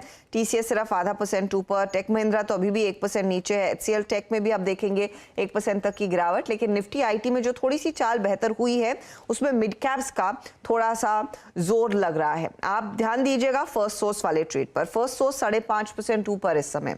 इसके साथ ही आप ध्यान दीजिए रूट मोबाइल, हैप्पीएस्ट माइंड जैसे ट्रेड्स पर, एम्फेसिस जैसे ट्रेड्स पर, जहां पर 1% तक की बढ़त आ रही है। लेकिन फर्स्ट सोर्स पर फोकस करें। और राहुल शर्मा इस पर एक बार एक राय दीजिए। अच्छा, राहुल है नहीं, गाबा साहब फर्स्ट सोर्स पर एक बार राय दीजिएगा प्लीज, जहां पर मोमेंटम है और 113 के लेवल्स। और खास बात यह है कि ओपन इंटरेस्ट एडिशन भी करीब 9-10% का जोड़ लिया है इसने। आज कई दिनों बाद इन आईटी कंपनियों में तेजी बनती दिखाई दी। क्या खरीदेंगे 113 पर आप? ये खरीदना चाहिए, लेकिन 1 या 2 दिन के लिए। आज के नहीं होना चाहिए, लेकिन आज लिए कल परसों बेचा तो ठीक है। ट्रेड कर रहा है 113 पर। 120 का टारगेट मुझे नजर आता है, क्योंकि जो बेस बना हुआ है और बेस बनने के बाद आज एक बढ़िया मूव मिला है। स्टॉप होगा 108 का, डीप है, इसीलिए 2-3 दिन लगने चाहिए। फर्स्ट सोर्स सॉल्यूशन एफएसएल में एक मौका 108 का स्टॉप लॉस, 120 की तरफ बढ़ता हुआ ये काउंटर। यहाँ पर एक पोटेंशियल मूव आ रहा है। कावा साहब कह रहे हैं थोड़ा सा टाइम देंगे तो बेहतर है। बात करते करते स्टॉक 6% ऊपर निकल गया। हैप्पीएस्ट माइंड पर मानस कोई ट्रेड इस समय, या फिर ये उस जोन में नहीं आया है? अभी थोड़ा इंतजार करेंगे। ये बात सही है कि 200 मूविंग एवरेज पे स्टॉक सपोर्ट लेने की कोशिश कर रहा है, बॉटम बनाने की कोशिश कर रहा है, लेकिन खरीदारी 1040 के ऊपर करेंगे। 40 के पार निकलेगा ट्रेड तभी लेंगे। ये फिलहाल ये मिड कैप आईटी जैसे काउंटर्स जहां पर थोड़ी बहुत हरकत बनती हुई दिखाई दे रही है। कुछ और कैश मार्केट के ट्रेड जहां पर तेजी आने लगी है उसमें एक बार समेत ध्यान दीजिएगा। टीटागढ़ वैगन्स के स्टॉक पर वॉल्यूम पिकअप है। 171 के आसपास ये स्टॉक आकर खड़ा है इस समय। क्या एक ट्रेड है या नहीं? नहीं, आई थिंक TWL के केस में the low hanging fruit is already gone. Stock ने एक मैसिव रैली रिसेंटली दी हुई है, तो यहाँ पे रिस्क रिवॉर्ड उतना फेवरेबल नहीं होगा, बट डेफिनेटली जिनके पास है वो बने रह सकते हैं। यहाँ पे अभी सपोर्ट लगभग 160 के आसपास बन चुका है, तो 160 का एक रिवाइज स्टॉप लॉस होना चाहिए। और जैसे ये 175 का जोन ब्रेक करता है, तो जो उसके ऑल टाइम हाईज है 190, वो एक बार वहाँ पे रिटेस्ट कर सकता है वो लेवल। टाइम दीजिए, फिर ये स्टॉक थोड़ा सा और मोमेंटम पकड़ता हुआ दिखाई देगा। लेकिन 3% ऊपर और यहाँ पर एक्शन बन रहा है। कुछ ही देर में क्या चल रहा है आपके लिए लेकर आएंगे। यतिन स्टूडियोज में एकदम तैयार हैं, खास सेक्टर पर इनकी नजर है। लेकिन उससे पहले लेकर आते हैं आपके लिए एक और 4 का चौका ट्रेड, और ये रहेगा चार्ट का चमत्कार। मानस है तैयार इसको लेकर। मानस बताइए। देखिए एस्ट्रल में खरीदारी करेंगे हर्षिता जी। एस्ट्रल में 2 दिनों से हम कंसोलिडेशन देख रहे हैं, तो उससे पहले बहुत स्मार्ट रैली देखी, लेकिन आज एस्ट्रल में एक फ्रेश ब्रेकआउट देखने को मिला है। 2390 रुपए के ऊपर स्टॉक निकला है। करेंट लेवल्स पे भी खरीदारी करनी चाहिए। स्टॉप लॉसेस 2390 के रहेंगे, लेकिन ऊपर की तरफ 2550 तक के स्तर आपको एस्ट्रल में देखने को मिल सकते हैं।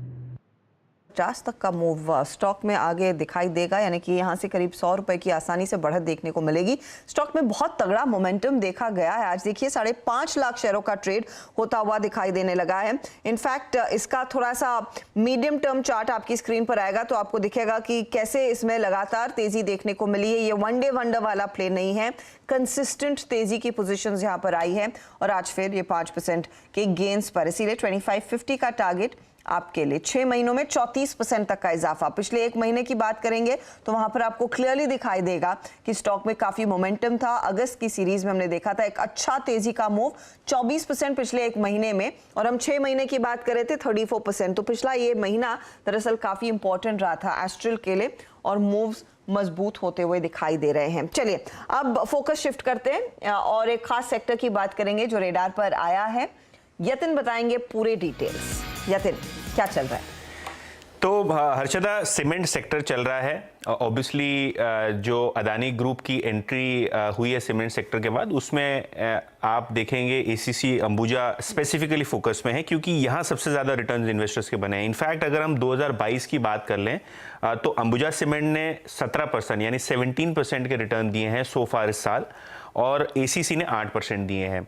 उसके मुकाबले अगर आप दूसरे लार्ज कैप सीमेंट प्लेयर्स डाल दें जैसे अल्ट्राटेक, श्री सीमेंट, ऑब्वियसली यहाँ आपको 12 से 15% का डाउन टिक दिखेगा। ऑब्वियसली श्री सीमेंट की अपनी प्रॉब्लम्स हैं, वो निफ्टी से एक्सक्लूड हो गए, उसके कारण भी स्टॉक में प्रेशर है। और अल्ट्राटेक ऑब्वियसली कहीं ना कहीं ये जो अदानी ग्रुप की एंट्री है सीमेंट सेक्टर में, उसके बाद थोड़ा बहुत प्रेशर में दिखाई दे रहा है। लेकिन कौन से ट्रिगर्स हैं जिसके कारण आज सीमेंट स्टॉक्स बजिंग है, खास करके मिड टियर जो सीमेंट कंपनीज है वो बजिंग है। तो एसीसी और अंबुजा के एक्विजिशन के बाद और जो सेक्टर है उसके कंसोलिडेशन के बाद होप्स ये हैं कि सेक्टर में और फर्दर कंसोलिडेशन हो। कहीं ना कहीं अगर हम देखें तो जो अंडर परफॉर्मेंस है वो इम्प्रूव हो सकता है। कैसे इम्प्रूव हो सकता है? क्योंकि वैल्यूएशन कंफर्ट है अभी भी।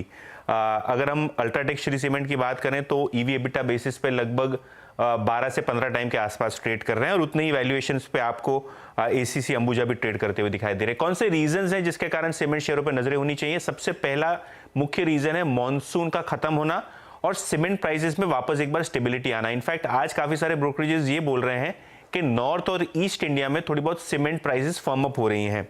दूसरी बात, पेट कोक प्राइसेस।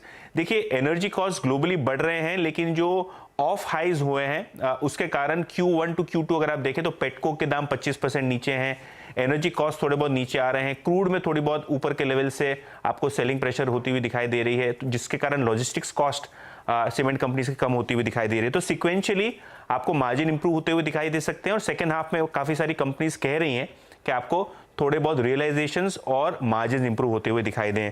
और पांचवी सबसे इंपॉर्टेंट बात है कि छोटे छोटे प्लेयर्स का कंसोलिडेशन होना लगभग तय है, क्योंकि जैसे ही एक बड़ा प्लेयर आता है जो कॉम्पिटिटर्स होते हैं वो भी अपने स्टॉक्स पुल अप कर लेते हैं। तो कहीं ना कहीं होप ये भी है सेक्टर में कि छोटे छोटे प्लेयर्स, मिड टियर जो सीमेंट कंपनीज हैं, यहाँ आपको M&A एक्विजिशंस होते हुए शॉर्ट टर्म में या मीडियम टर्म में होते हुए नजर आए। तो काफी इंटरेस्टिंग माहौल बनता हुआ दिखाई दे रहा है। सिर्फ सीमेंट प्राइसेस बढ़ना एक ट्रिगर नहीं है, आगे एक्विजिशंस का तड़का है, ऑफ कोर्स आगे स्केल बढ़ाने का तड़का है, और ऑफ कोर्स बढ़ता कंपटीशन तो है ही एक फिगर जो इस समय प्ले आउट हो रहा है और वैल्यूएशंस के लिए खासा इंपॉर्टेंट रहेगा। ये सेक्टर गौरांग तो आप काफी क्लोजली ट्रैक करते हो और आपको पसंद भी है, हाउसिंग से रिलेटेड और ये हाउसिंग एंसिलरी काउंटर्स। सीमेंट में अगर एक स्टॉक इस समय लेना हो दिग्गजों में और एक मिड कैप में, वो क्या रहेगा? जी हाँ, सही फरमा रहे हैं आप हर्षिता जी। काफी लंबे समय से सीमेंट पर हमारी नजर है, और जिस प्रकार का भारत निर्माण हो रहा है, जिस तरीके से अल्ट्रा मेगा ट्रांसपोर्ट प्रोजेक्ट्स बन रहे हैं, हमारे यहाँ पर बम्बई शहर में ही ट्रांस हार्बर बन रहा है, नया सी लिंक का निर्माण हो रहा है, मेट्रोस का निर्माण हो रहा है, और रियल एस्टेट में सुधार, इस सभी चीजों का अगर हम समीकरण करते हैं तो मेरे ख्याल से सीमेंट फिर से लौट करके आएगा, अपनी चमक दिखाएगा। एक अगर मुझे कंपनी चुननी है तो जाहिर है जिस तरीके की कैपेसिटी है अल्ट्राटेक के पास, दिग्गजों में अल्ट्राटेक को मैं पसंद करूंगा। और मिड कैप में दालमिया भारत, इस कंपनी का जिक्र मैंने पहले भी किया है हमारे चैनल CNBC आवाज पर। दोनों ही मेरे ख्याल से बेहतरीन पसंद होगी सीमेंट क्षेत्र में। अंबुजा, दालमिया भारत जैसे ट्रेड्स एक्टिवली आप परसू करें। ये फिलहाल एक बड़ा पिक जहां पर आता हुआ गौरांग शाह की ओर से। तो ये रही क्या चल रहा है में सेगमेंट सीमेंट कंपनियों की बात, जहां पर काफी ज्यादा एक्टिविटी देखने को मिल रही है। आपको याद होगा कल इसी समय के आसपास हम बात कर रहे थे, या फिर इससे 10 मिनट पहले बात कर रहे थे IIFL के रिटेल बिजनेस हेड की। उनसे चर्चा यही हुई थी कि 10 करोड़ के डीमैट खाते जो हुए हैं वो एक बड़ा कीर्तिमान है भारतीय ये इक्विटी मार्केट्स के लिए और ओवरऑल इन्वेस्टिंग कम्युनिटी के लिए। उस दिन चर्चा हो रही थी, कल के दिन चर्चा हो रही थी CDSL की। एक बार फिर वो स्टॉक आपकी स्क्रीन पर लेकर आते हैं। CDSL यकीन मानिए आज फिर 1400 के ऊपर निकलता हुआ दिखाई दिया है। आज ये 6% के गेंस पर खड़ा है। काफी तगड़ा वॉल्यूम एक्शन इसमें देखा गया है। अब सवाल यह है कि यहां से आगे किस तरह के लेवल्स, ये क्या प्रीवियस हाईज को अचीव करने की पूरी क्षमता रखता है। 3 ट्रेडिंग सेशंस में 12% के गेंस इसने अपने नाम हासिल कर लिए हैं। मेरे ख्याल में 1734 इसका 52 वीक हाई था। वो 52 वीक हाई लो वाली प्लेट लेकर आइएगा डायरेक्टर साहब। और फिर ये सवाल हम पेश करते हैं गाबा साहब के सामने। गाबा साहब, CDSL इसकी कल भी हम चर्चा कर रहे थे, कल भी मोमेंटम था, आज मोमेंटम और बढ़ गया है। क्या ये फिर से 15 दिसंबर 2021 के लेवल 1734 की तरफ बढ़ रहा है? क्या उतना कॉन्फिडेंस है इस मूव में? आपका चार्ट क्या कहता है? चार्ट के हिसाब से CDSL लगता है कि 1409 पे ट्रेड कर रहा है। ब्रेकआउट मिला है करीब 1275 जोन्स पर। अप मूव ऑन है।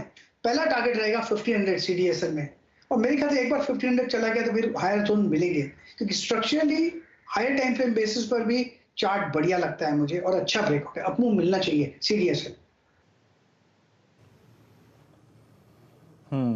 CDSL आपके स्क्रीन पर आप देखें अच्छा करता हुआ डे हाई की ट्रैजेक्टरी में, और 1408 अगर मैं डेली चार्ट्स पे इसके इस प्राइस परफॉर्मेंस को देखूं 1408, याद रखिएगा आज के इस प्राइस से ये अपने 1408 एग्जैक्टली यही प्राइस से ये अपने उस क्लस्टर पे आ गया, उस क्लस्टर में आ गया जिस क्लस्टर में इसका हाई परसिस्ट करता है। अमूमन हम उस 100-200 रुपए की 300 रुपए की ट्रैजेक्टरी को क्लस्टर बोलते हैं, और इसी क्लस्टर में आने के बाद इसने अपना 1726 रुपए का ऑल टाइम हाई क्रिएट किया था। मीनवाइल अगर आप देखें कुछ डायग्नोस्टिक स्टॉक्स को देखें जहाँ पे मूव आ रहा है, थायरोकेयर देखिए फार्मा में मूव आया है और कुछ डायग्नोस्टिक स्टॉक्स में मूव आया है। थायरोकेयर डे हाई पर ट्रेड करता हुआ। लेट्स ब्रिंग गोदरेज प्रॉपर्टीज 1430 में 1-2 स्टॉक्स मार्क कर रहा हूँ जो कि डे हाई पर आके ट्रेड कर रहे हैं। ये अगर आप देखें अच्छा मूव देता हुआ। पावर स्पेस में गोदावरी पावर, कैश मार्केट में अगर आप देखें अच्छा करता हुआ। ये कुछ ऐसे 2-3 स्टॉक्स हैं जो कि इस वक्त अच्छा कर रहे हैं। एक बार जरा मैं थोड़ी सी जरा एक स्पेस को टटोलना चाहूँगा। ये गोदरेज प्रॉपर्टीज़ के साथ सारे के सारे जो रियल्टी स्टॉक्स हैं वो ला के रख दीजिए। याद रखिएगा एट 472 निफ्टी रियलिटी इंडेक्स आज इस दौर के हाईएस्ट क्लस्टर पे बंद होगा। और जब मैं इस शब्द का इस्तेमाल करता हूँ इस दौर के, यानी अप्रैल, मई, जून, जुलाई, अगस्त के। मानस इस वक्त आपको सबसे ज़्यादा इंप्रेस क्या कर रहा है? Look at DLF at day high. Yes, property stocks में मूव आ रहा है 396.45। आपका व्यू मानस, कोई ट्रेड यहाँ पर? देखिए DLF में मेरे ख्याल से 5 दिनों से हम कंसोलिडेशन देख रहे हैं, लेकिन हमें याद रखना चाहिए कि अभी कुछ 4 या 5 दिन पहले ही हमने एक फ्रेश ब्रेकआउट DLF पे देखा है 390 रुपए के ऊपर। तो ये जो कंसोलिडेशन है ये ब्रेकआउट के बाद का कंसोलिडेशन है, तो ऊपर की तरफ फ्रेश ब्रेकआउट आने के चांसेस ज्यादा लगते हैं। जो ब्रेकआउट हमने 390 के आसपास देखा था उसके टारगेट आते हैं 415 से लेकर 420 की रेंज में। तो करंट लेवल से भी 25 रुपए का आपको देखने को मिल सकता है। अभी भी खरीदारी करनी चाहिए। स्टॉप लॉस 20 मूविंग एवरेज जो कि 384 है उसके नीचे लगाइए और टारगेट सेट करिए 415-420 के। DLF अच्छा करता हुआ 396 निफ्टी रियल्टी इंडेक्स जो है वो इस दौर के हाईएस्ट क्लस्टर में जाके बंद होगा, अच्छा मूव देता हुआ। और याद रखिएगा एक और सेक्टर लेके आइएगा, Nifty consumer durable index at 27 645 जरा कंज्यूमर ड्यूरेबल स्पेस लेके आइएगा। एक बार मैं डिक्सन को देखा था यहाँ पर और अच्छा कर रहा था, और Dixon at 4346 at day high. Let's check Voltas. Voltas क्या कर रहा है यहाँ पर, और वोल्टास है करीब करीब 982, और एग्जैक्टली आप देखें बहुत थिन रेंज में ट्रेड करता हुआ। हेवल्स इस पूरे स्पेस पे सबसे एग्रेसिव स्टॉक्स की कैटेगरी में कोई स्टॉक है तो वो है हेवल्स एट 1366। ये भी अगर आप देखें बैकफुट पे आके ट्रेड कर रहा है, उतना स्ट्रॉन्ग मूव यहाँ नहीं है। अच्छा, एक बार फिर आप लेके आइए, एक और क्लास को छेड़ते हैं यहाँ पे। Let's bring Kamat hotels. Kamath hotels को देखिए एक बार मेरे स्क्रीन पे। अभी कैश स्टॉक्स की कैटेगरी में अगर आप देखें, ये स्टॉक डे हाई पर आया था, यस 107.55।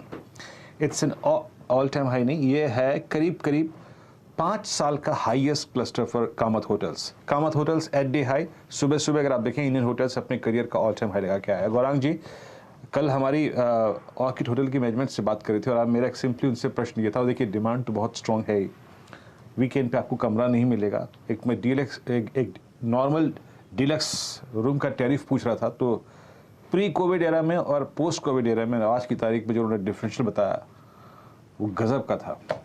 आपकी प्रेफर्ड चॉइसेस क्या है सर? आप इंडियन होटल्स के साथ ही जाएंगे या फिर मिड कैप में कुछ और खंगाला है आपने?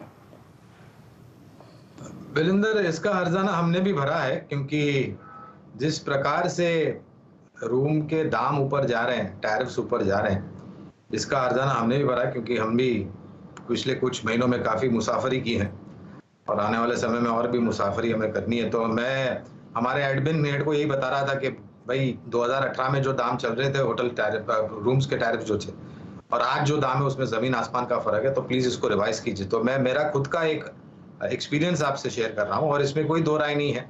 और मैंने भी कुछ मैनेजमेंट की टिप्पणियाँ हमारे चैनल CNBC आवाज़ पर और हमारी सहयोगी चैनल पर सुनी थी, और 20% की और अपवर्ड टैरिफ्स के रिवीजन की बात कर रहे हैं। अगर आपको ज़्यादा कठिनाई में अपने आप को नहीं डालना है, तो मैं जो बेहतरीन होटल्स हैं जिनके प्रॉपर्टीज़ या फिर एसेट्स भारत में फैले हुए हैं, बाकी अन्य देशों में फैले हुए हैं, उन पर मैं ज़्यादा ध्यान देने की राय दूंगा, न कि छोटे होटल्स में जहाँ पर लिमिटेड प्रॉपर्टीज और एसेट्स हैं। I think big hotels with diversified properties and assets, ये एक बेहतर विकल्प हो सकता है।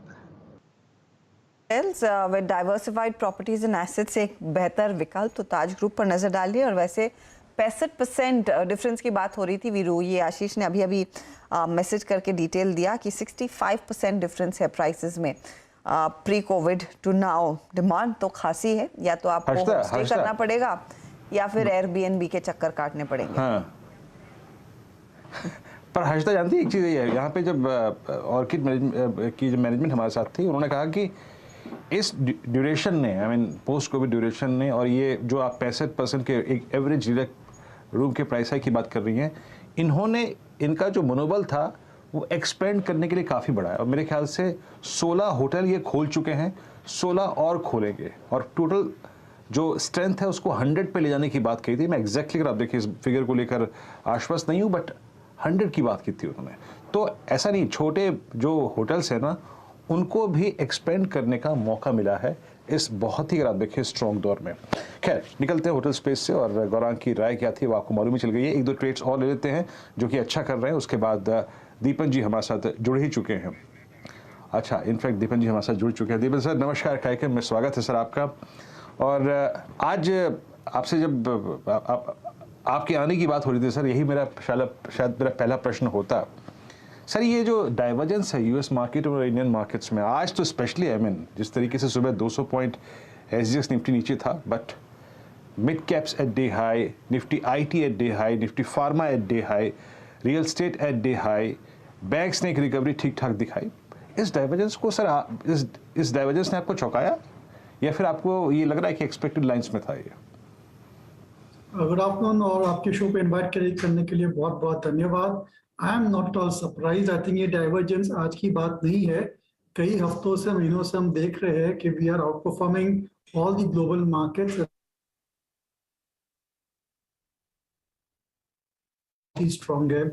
अगर आप देखेंगे कॉर्पोरेट प्रॉफिट्स जो है, top line has been very very impressive, काफी अच्छी ग्रोथ वहां पर देखने को मिली है।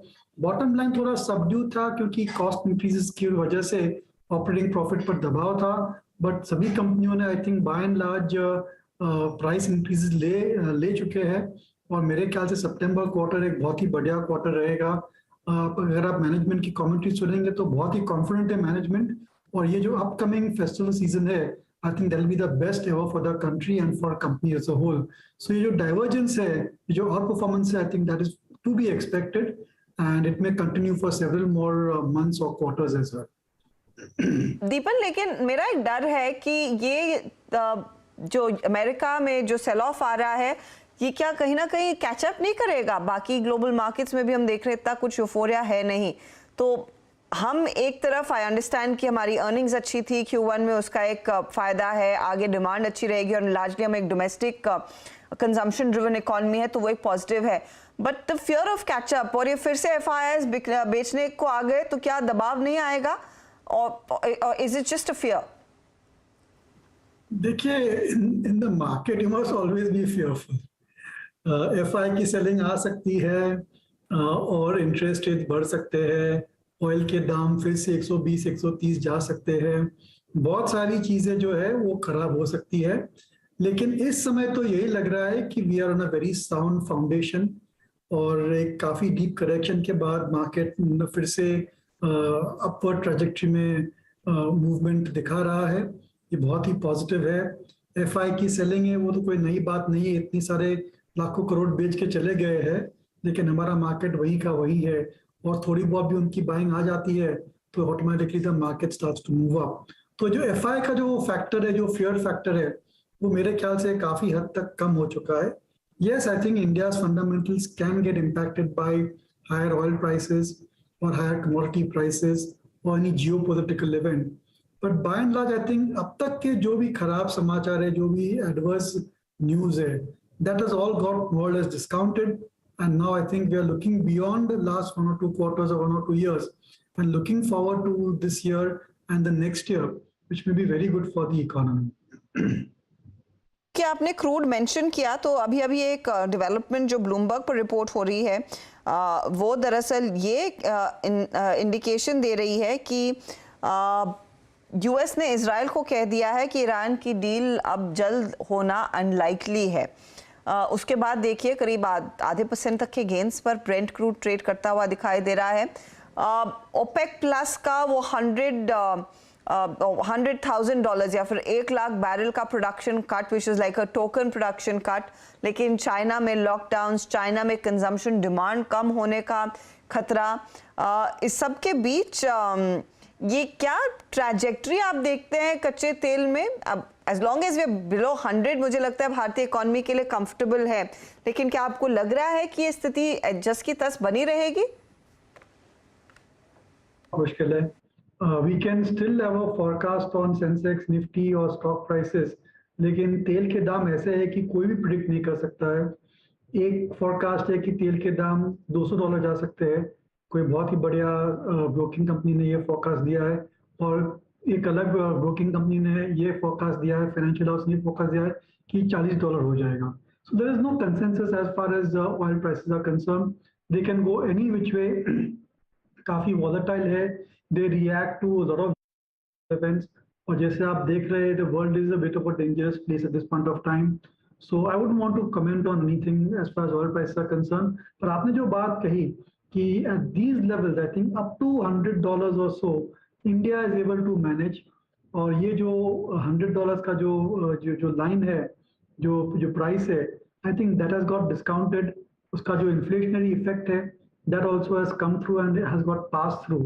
बट इस लेवल से और अगर बढ़ता है तो डेफिनेटली आई थिंक पेन आ सकती है इकोनॉमी में, और that we should be aware of those risk factors.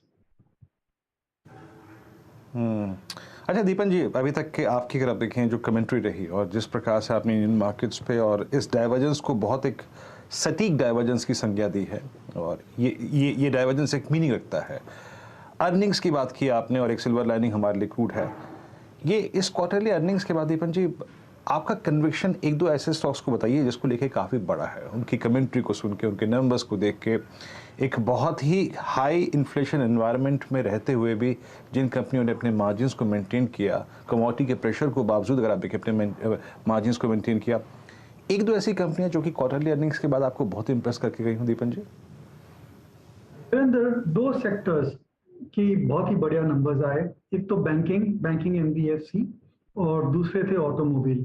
और ये दो क्षेत्र में आई थिंक इन्वेस्टर को फोकस करना चाहिए। और depending upon a risk appetite you can look at the good quality banks like ICICI bank is there, Kotak, Axis, HDFC, Bajaj finance. और अगर आपके पास रिस्क एपेटाइट ज़्यादा है तो फिर then there is AU small finance bank which came out with a good set of numbers, IndusInd Bank, and I would say IDFC First Bank also are quite interesting in terms of trading as well as investment opportunity. और Tier 2 NBFC में Cholamandalam में हमारा forecast outlook positive है। Automobiles also came, auto ancillary came with very good set of numbers, और वहाँ पर काफ़ी अच्छी confidence दिख रही है। ये जो upcoming earning season है will be very good for the auto industry। और जो भी सारे problems थे auto industry के, right from shifting to BS6, increase in raw material costs, supply chain disruptions, higher interest rates, higher petrol prices, I think वो सब काफ़ी हद तक डिस्काउंट हो चुके हैं। और ऑटो में जो है top pick would be Eicher motors, जहाँ पर रॉयल एनफील्ड की जो डिमांड है वो बहुत ही बढ़िया है, and they are sitting on good amount of order book position. Maruti also looks very interesting, as does M&M, Mahindra and Mahindra.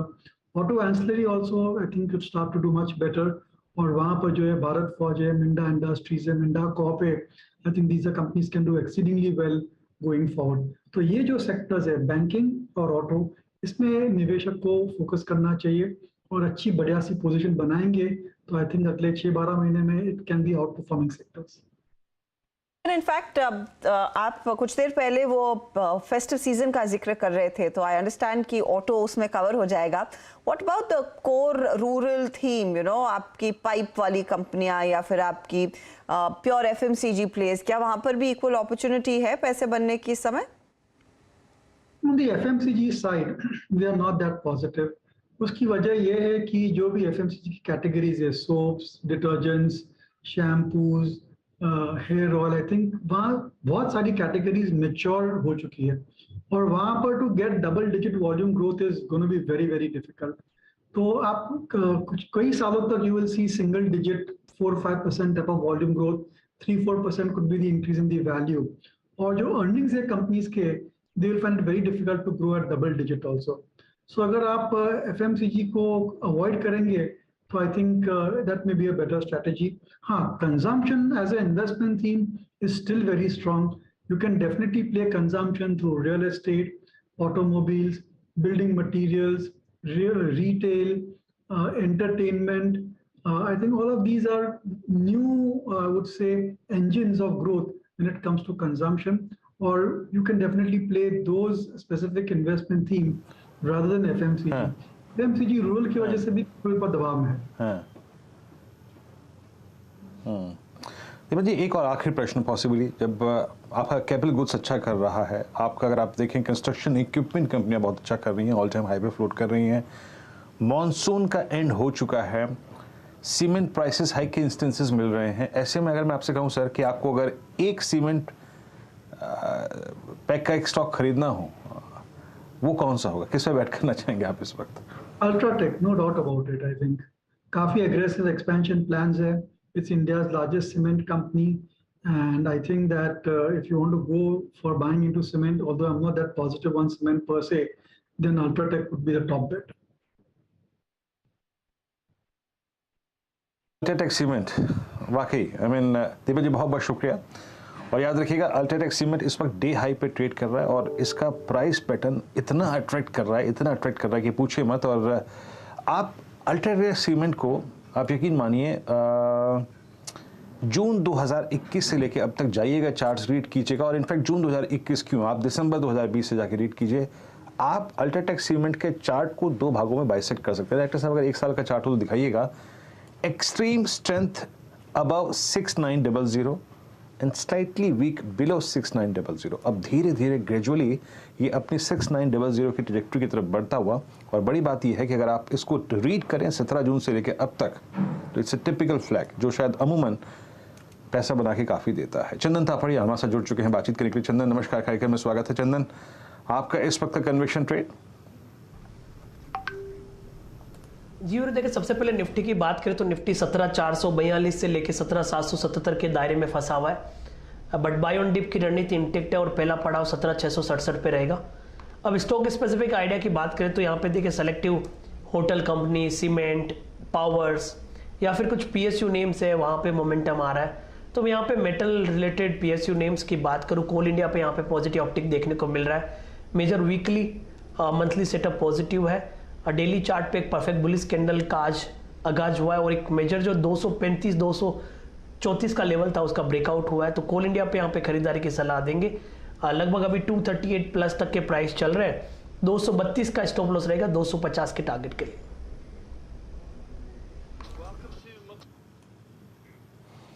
Coal India 238.55 इस कार्यक्रम के देखें सबसे शुरुआती भाग में हमने इस स्टॉक को डिस्कस किया था 238.55 पे, और इस पर एक बाय कॉल आई भी थी मानस की तरफ से। और जरा प्लीज़ एक बार डिक्सन लेके आइएगा। समित जब इस कार्यक्रम में जुड़े थे तो समित से जो पहला प्रश्न हुआ था वो इसी स्टॉक पे हुआ था और करीब करीब अब 7380 पे आ गया। उस वक्त था करीब 7344 का, और आपका व्यू था समित कि आप इसको चेस करना चाहेंगे, और चेस करेंगे तो करीब करीब आप समझ लीजिएगा कि स्टॉप लॉस जो है वो इस बीच याद रखिएगा। अभी कैबिनेट की ब्रीफिंग चल रही है, आइए शिरकत करते हैं सीधे इस ब्रीफिंग में।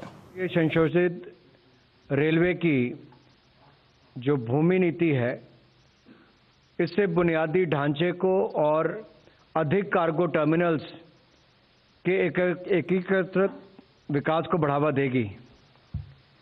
ये संशोधन प्रतिवर्ष भूमि के बाजार मूल्य के 1.5% की दर से 35 वर्ष की अवधि तक कार्गो के लिए और कार्गो से संबंधित जो गतिविधियां हैं उसके लिए रेलवे की भूमि की लॉन्ग टर्म लीजिंग का प्रावधान इसमें किया गया है।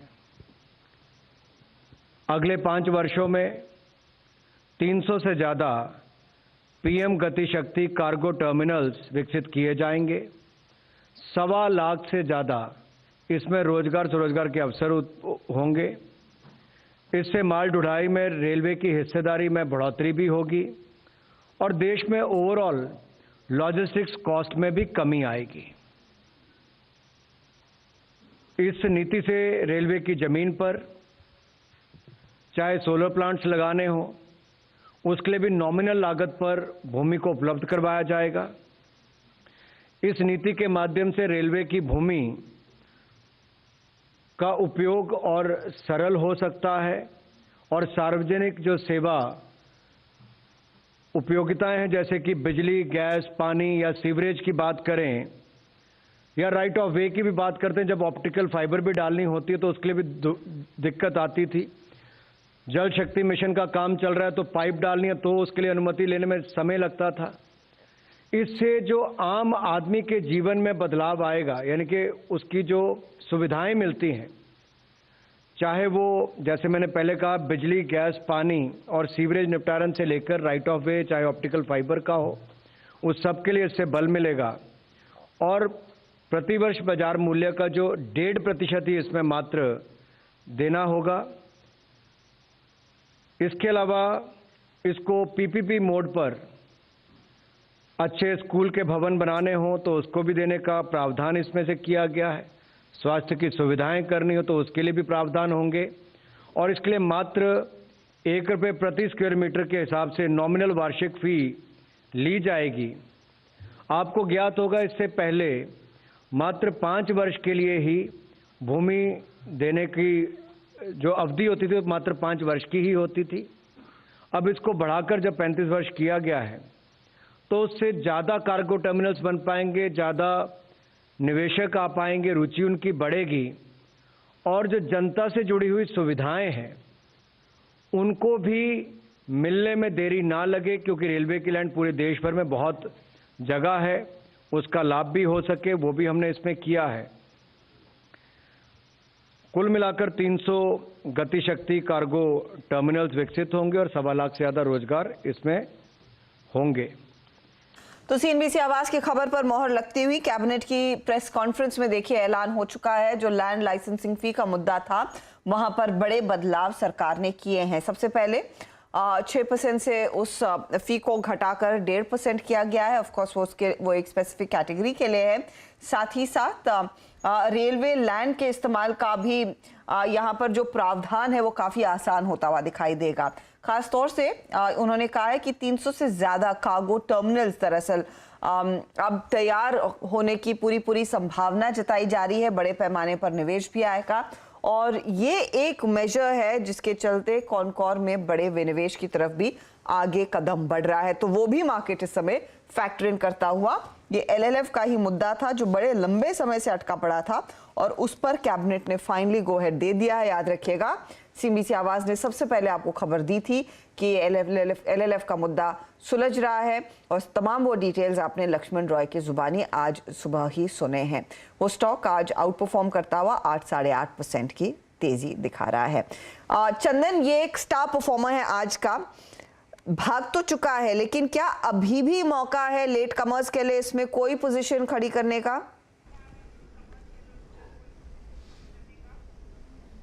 हंसता जी, आप कॉनकोर की बात कर रहे हैं? जी हाँ,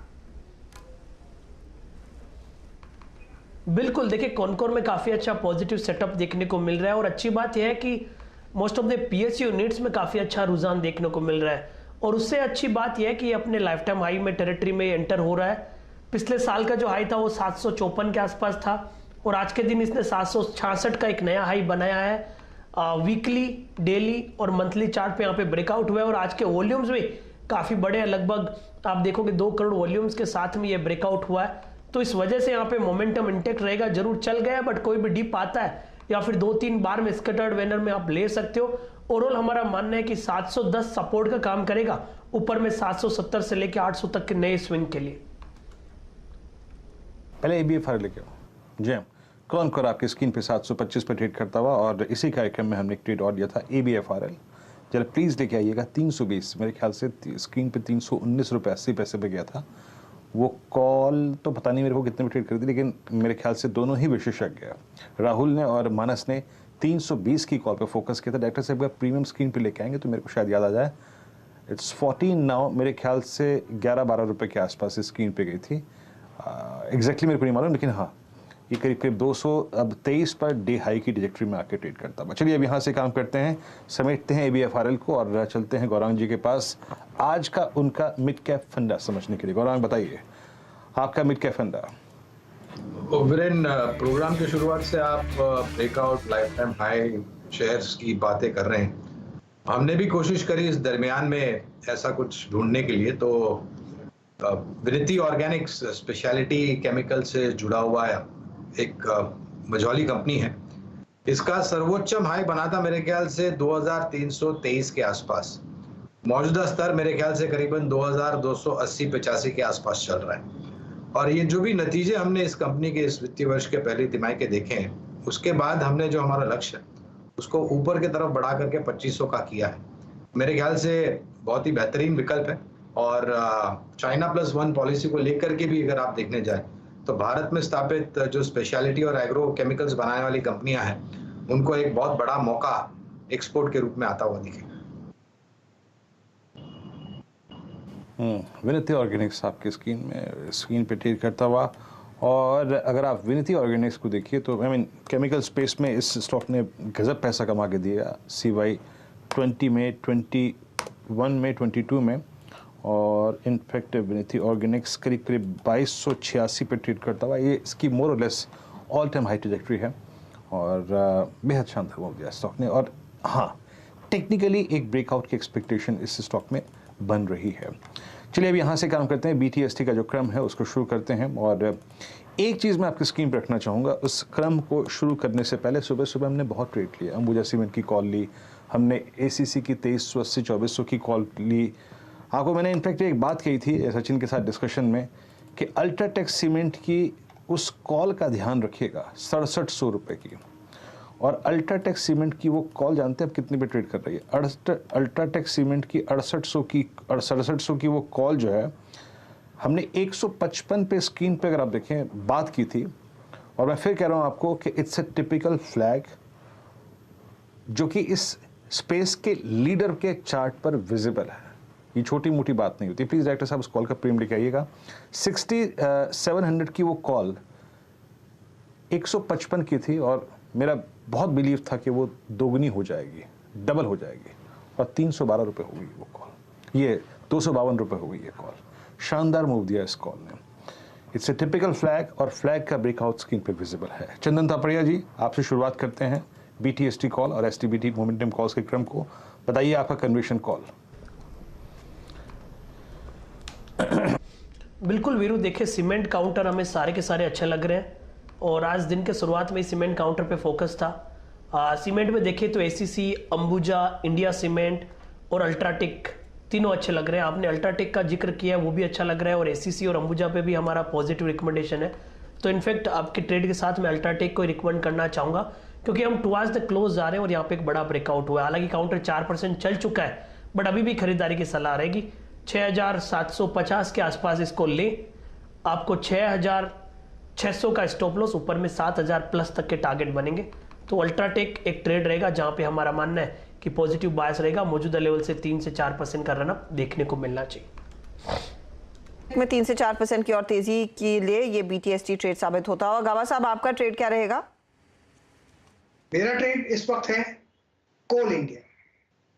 अपमू अच्छा है इसके अंदर, 2-3 दिन का 4 दिन का एक साइडवेज वो मिला, एक राउंडिंग बॉटम मिला है। स्टॉप होना चाहिए 237, टारगेट करीब 245 के नजर आते हैं कोल इंडिया। ओके, तो कोल इंडिया एक बाय साइड का ट्रेड और आज का आउट परफॉर्मर भी है कोल इंडिया 2.5% की तेजी के साथ। समित, आपका पिक? देखिए सीमेंट स्टॉक्स, काफी स्टॉक्स की ऑलरेडी चर्चा हो चुकी है, बट एक जो मिड साइज स्टॉक है वो काफी ज्यादा अननोटिस्ड रहा है। तो JK लक्ष्मी सीमेंट, जिसको सुबह भी हमने 490 के आसपास रिकमेंड किया है, ये हमें अभी भी अच्छा लग रहा है। एक स्ट्रॉन्ग उसकी क्लोजिंग आ रही है। तो यहाँ से 1-2 दिनों के व्यू से 530 और थोड़ा पोजिशनल व्यू पकड़े तो 560 का हमारा टारगेट है। अभी स्टॉप लॉस करंट लेवल पे अगर बाय करते हैं तो 484 का स्टॉप लॉस रहेगा। 560 के टारगेट के लिए एक मौका इस समय, 484 का स्टॉप लॉस, 6.5% ऊपर ये काउंटर। मुझे याद है आपने इनफैक्ट इसका जिक्र सुबह 11 बजे खिलाड़ी नंबर 1 में भी किया था। मानस, आपका ट्रेड क्या रहेगा? देखिए, बहुत सारे फार्मा स्टॉक्स में भी आज फ्रेश ब्रेकआउट देखने को मिले हैं, तो बहुत सारे फार्मा स्टॉक्स की ऑलरेडी बात हुई, लेकिन लुपिन पे ध्यान दीजिए। देखिए, लुपिन ने बॉटम बना लिया है 650 के आसपास। आज हमने 50 डे मूविंग एवरेज को रिगेन किया है। मेरा समझना है कि यहाँ से एक स्मार्ट रैली देखने को मिल सकती है, जिसमें 680 तक के भाव आपको देखने को मिल जाएंगे। तो करंट लेवल्स पे लुपिन में खरीदारी करिए, 680 के टारगेट सेट करिए, 659 का स्टॉप लॉस रखिए, और ऑप्शन में भी ट्रेड ले सकते हैं। 670 का कॉल ऑप्शन लीजिए, 19 रुपए के आसपास ट्रेड हो रहा है। यहाँ पर 14 रुपीज के स्टॉप लॉस से खरीदारी करिए, 30 रुपए के टारगेट के लिए। एक अपॉर्चुनिटी क्लियरली लुपिन में भी उभर कर आ रही है, तेजी की तरफ ट्रेड। गौरांग, कुछ है ट्रेड BTST, STBT?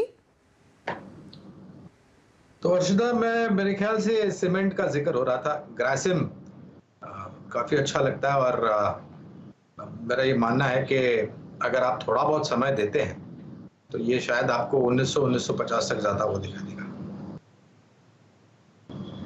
ग्रासिम एक अपॉर्चुनिटी यहाँ पर गौरांग आइडेंटिफाई कर रहे हैं।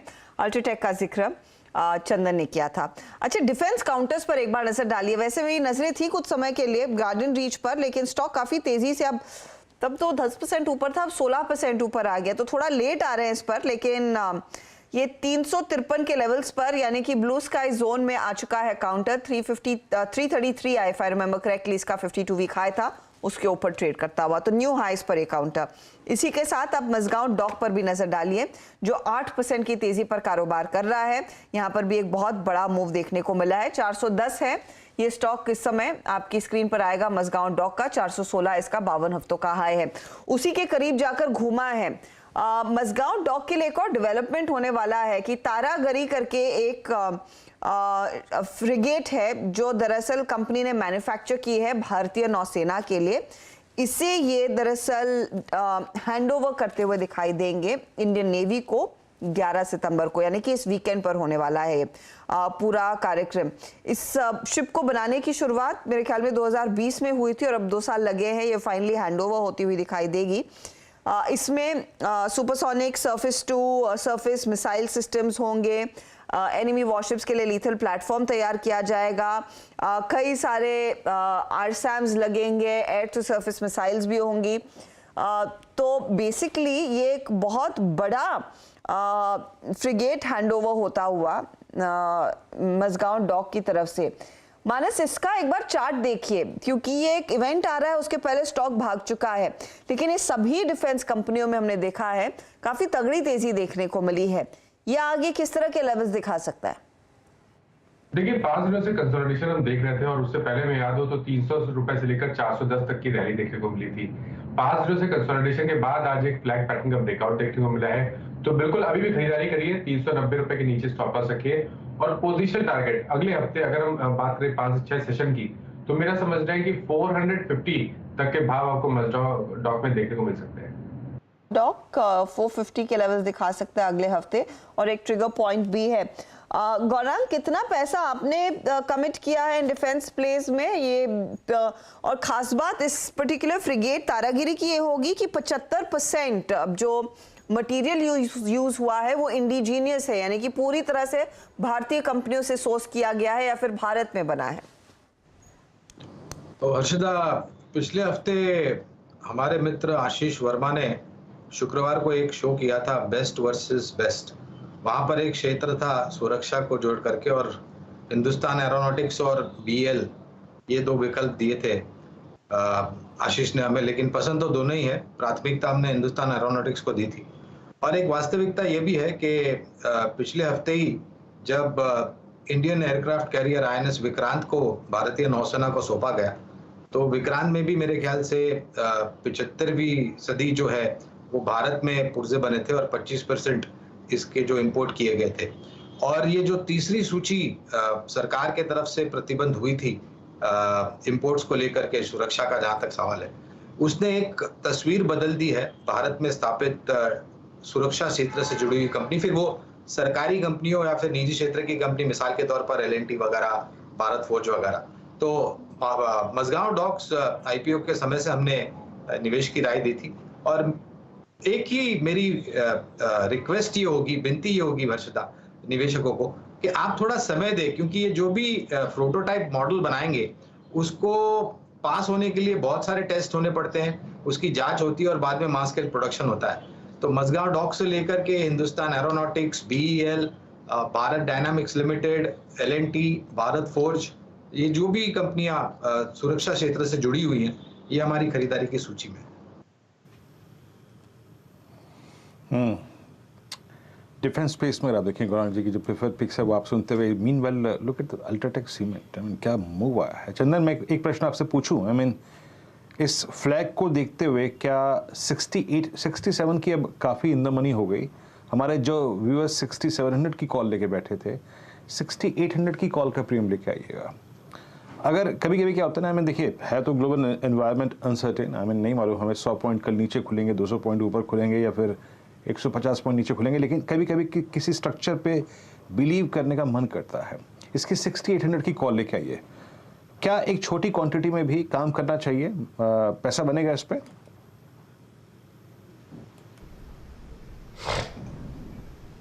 बिल्कुल देखिए, काफी हद तक इसमें मोमेंटम और इनफैक्ट आप देखोगे इतना चलने के बाद भी हम यहाँ पे सजेस्ट कर रहे हैं और आप भी इसके डेटा को क्लोजली वॉच। जी वीरू, सुन पा रहा हूं मैं। वीरू जी बोलिए वीरू, आप सुन पा रहे हैं? बिल्कुल देखिए, अल्ट्राटेक सीमेंट को इनफैक्ट हम यहाँ पे कैरी करने के लिए सलाह दे रहे हैं और काफी अच्छे सेटअप यहाँ पे बन रहे हैं। आपने भी इसमें ऑप्शंस की एक्टिविटीज को ट्रैक किया है, एक बड़ा ब्रेकआउट यहाँ पे हुआ है और सबसे अच्छी बात है पूरा सेक्टर यहाँ पे चल रहा है। तो 6800 की कॉल में शिफ्ट हो जाना चाहिए और ऑप्शंस का हमेशा बिहेवियर है कि आप स्ट्राइक शिफ्ट करते जाओ ताकि आप मुनाफा वसूल भी हो, उस मोमेंटम को ड्राइव भी करें और आपका ट्रेलिंग पोजीशन भी बनता जाए। तो अभी यदि 6800 की कॉल की बात करते हैं तो लगभग 210-15 के आसपास से चल रही है, ले सकते हैं। 170 का स्टॉप लॉस रहेगा 270-275 के अपसाइड के लिए।